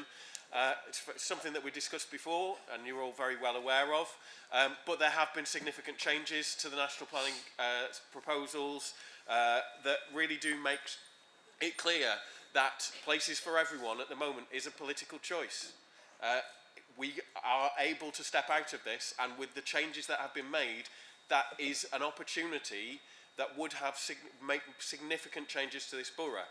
I appreciate that just stepping away from places for everyone doesn't fix everything, and that's why it's really important in this motion, the discussion about a proper policy at the national level. Now, it is really important that at the national level, the commitment that every council makes to having brownfield first development actually has teeth. Because I appreciate that unless that happens, we're all going to struggle anyway. But there really has to be a point where we change the way that things are being done. And what happens so much in so much of what we do at a council level is we become managers. We kind of follow the process. We get told we have to do this kind of thing, and we accept that, and we work within that. And there's times when we need to stop and say, actually, that process is wrong. And I said it about the way that the council is funded at the budget meeting last time. But I think this is another example of it. Like, there has to be a fundamental shift in the way that we approach housing policy in the UK. And at the moment, by following Places for Everyone, which was done under the previous guidance for housing targets, for building in green spaces, we're not taking the opportunity to stand up and say that this is wrong, that we need national change, that we have an opportunity here to say, let's break with this, let's step away, let's force the government to let us do what we want, which is to build on those brownfield sites. I know it would be very difficult. I know it would be a lot of work. I know we'd need to embed 5-year plans for housing into the local plan. But we really need to stand up and tell the government that this has to change. Apparently the sound system isn't as keen on this idea as I am. I really think that this is an opportunity to make a difference to housing. Deliver it where the people of our borough want it, in the way that they want it, and also in the way that we want it, and the way that we think it should happen. Everyone's in agreement about what we need. We have an opportunity to force everybody to take note and shift. Thank you. Thank you, Councillor Hamdani. Councillor Gloucester to second, please. Thank you, Madam Mayor. Can I just say, is it those bottles in the way? I don't know. I've tried moving all sorts. He's not whistling for me. I think it's just Sam's tone, maybe. Thank you, Madam Mayor. As Councillor Al-Hamdani has explained, the national picture on planning has changed significantly. The threat of targets and the fines for not meeting them can no longer be held up by the administration as the reason for its greenbelt grab and places for everyone. On top of this, a mind-blowing revelation last week has shaken the plan to its core on yet another front. In 2017, Andy Berman proposed greenbelt swaps. So just to be clear, he proposed redesignating green fields and anything else he could lay his hands on as green belt to disguise the true loss of green space the plan would result in. Just to give you an example, the desperation within this task, a graveyard in Bolton was even looked into for redesignation as other protected land. Dead honest, eh? Last week, the policy spectacularly unravelled as the GMCA's own barrister conceded that 32 of the 49 Greenbelt additions proposed by the Mayor and Labour-run councils were not legal. The inspectors were so shocked, they actually adjourned the hearing at 35 minutes. A special meeting has now been reconvened and will go ahead on the 29th of March to deal with the fallout from this. The bottom line is that the primary compensation proposed by local authorities across Greater Manchester for greenbelt loss is unlawful for the most part, amounting to over 500 hectares across Greater Manchester. This means that if the greenbelt grab goes ahead, then contrary to Mayor's promises, hardly any new greenbelt will be allocated to replace it. Although the GMCA initially held a brownfield preference, this has weakened significantly throughout the examination, although the Countryside Protection for Rural England charity has produced research to evidence that brownfield availability has increased over the last decade. Greenbelt loss has been the main source of public outcry to this plan, and its newest child, Places for Everyone. And the reason the Liberal Democrat-led Stockport Council pulled out of the process. It's important to note here and now that the GMCA seem to be conceding that the plan they put out to consultation and submitted to government for inspection is not legally compliant. Another few points to note are that we in Oldham do not have to be a part of this ridiculous scheme. We in Oldham have many brownfield sites in desperate need of regeneration. We in Oldham, or at least Shaw, have proven with the Lily Mill that the regeneration of these brownfield sites is a viable option for developers. Also, can't breathe, I'm really mad. Councillors across this chamber know how important our green spaces are. Councillors across this chamber know the destruction of our wildlife and biodiversity is already a massive challenge for our future. Councillors across this chamber know that the constituents we represent are completely against this plan, and they have been run roughshod over years. Councillors across this chamber know that if our greenbelt space is taken, it can never ever be reborn, as nobody is making any more of it. Councillors across this chamber need to vote for what they know is right and not their whip. Thank you. Thank you, Councillor Gloucester, and really, really conscious of time. We'll take one speaker, which is Councillor Roberts. You've got 1 minute. Right, thank you very much. I will junk what I was going to say, all of what I was going to say then. So the problem we have here is that the position is not as represented by the Liberal Democrats in their motion. Unfortunately, whatever Michael Gove said in a written ministerial statement is not the planning guidance. The planning policy is decided by.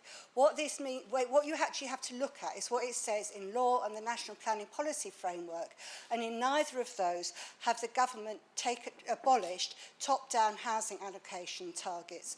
We still have to meet targets.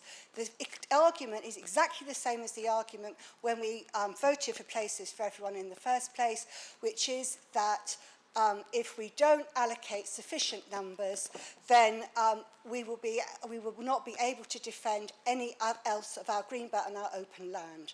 There is evidence already that relying on places for everyone has meant that the Planning Committee has been able to turn down 2 developments, both in Saddleworth Western Lees, which would otherwise have to have been agreed because of the tilted balance and the need to, we don't have a 5-year housing land supply. Because we're in places for everyone, we can rely on that. It gives us the land supply. We can protect our greenbelt from speculative development. We can protect our opal land. If it was, as it was claimed, that they were changing everything and we no longer had to do any of this, then of course we wouldn't have to go forward with places for everyone. That's not the situation. The National Planning Policy Framework hasn't changed. The position is exactly the same as it was the last time we debated this, and it's still the best way of protecting as much as possible of our greenbelt, greenfield and open space while building the houses Oldham needs. Thank you. Does Councillor Alamdani wish to reply?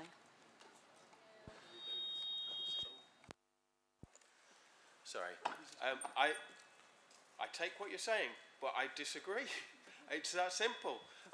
That's why, and in terms of what you're saying about the 5-year land supply, that's why I said it should go into the local plan instead. You know, there are other methods of achieving that. It is a political choice, and I would really like to emphasise the speech from my colleague. It's really important to acknowledge that what was promised is not happening. The guarantees that were given in terms of the protection of, or the substitution of greenbelt are not happening. You're voting for something which is not delivering what it said it would. Thank you. Thank you, Councillor Alamdani. Does Council agree the motion? Madam Mayor, can we move a recorded vote, please? Second, Madam Mayor. Do we have support for a recorded vote? Right. Okay, as usual, please indicate clearly for, against or abstain. Councillor Ahmed Riaz, Councillor Akhtar, Councillor Al-Hamdani, Councillor Ali, Councillor Alias, Councillor Azad, Councillor Ball, Councillor Bashforth Mike, Murray, sorry, Murray. Get these up. Councillor Birch, Councillor Branridge, Councillor Byrne, Councillor Chatterton, Councillor Cosgrove, Councillor Dean, Councillor Gloucester Chris, Councillor Gloucester Hazel, Councillor Goodwin, Councillor Hamlet, Councillor Harrison, Councillor Holbein, Councillor Hume, Councillor Hussain Sajid, Councillor Ibrahim, Councillor Islam, Councillor Iqbal, Councillor Jabbar, Councillor Kenyon, Councillor Marland, Councillor McLaren, Councillor McManus, Councillor Monroe, Councillor Murphy, Councillor Mushtaq, Councillor Nasheen, Councillor Fithian Clint, Councillor Fithian Kyle, Councillor Quigg, Councillor Rhea, Councillor Roberts, Councillor Salamat, Councillor Sharp, Councillor Sheldon, Councillor Shuttleworth, Councillor Surgeon, Councillor Sykes, Councillor Taylor, Councillor Wilkinson, Councillor Williams, against, Councillor Williamson, Councillor Woodvine, Councillor Garrett.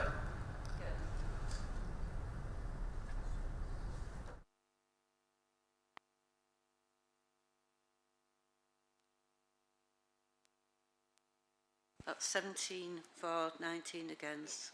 So, No, 29 against. oh, 29 against, so that motion's lost. If we can crack on at pace now, please. Item 12. A call on Councillor Chadderton to move and Councillor Sykes to second report on actions from the December and November meetings and outstanding matters and the amended recommendations as circulated. There's no chance for members to speak, unfortunately. I've got enough time. Does Councillor agree the recommendations as detailed within the amended report? Move, Madam Mayor. Yeah, moved in second. Yeah, sorry, I'm trying to hurry up. Right, that's moved. Item 13, annual reports. No. She just said there's no time for speakers. Yeah. Item 13, annual reports. I call on Councillor Chadderton to move and Councillor Sheldon to second the report. Move, Madam Mayor. Madam Mayor, can I just raise a point on this? Second, Madam Mayor. Right. Please, can I just raise a point on it? I sent my annual... I don't know what the procedure is, whether it's just noted or whether it's voted on, but I sent my annual report in about 2 months ago and it's not in the document, so I don't know why that is. But before people vote on it or not, there are councillors missing. That's something that we can look at, but not at this particular moment. Councillor Woodbine. Madam Mayor, can I just raise a point of order? Did we not say yesterday that members would have until the end of March to get these details sorted? Yeah, yeah. Right, okay. Does the council note the report? I call on Councillor Chadderton to move and Councillor Sykes to second the report and recommendations contained within the report. Unfortunately, there's no members' time to speak. Move, Madam Mayor. Item 14, sorry. Right, thank you. Right, does Council agree the recommendations? That concludes the business for this meeting. Thank you, everybody.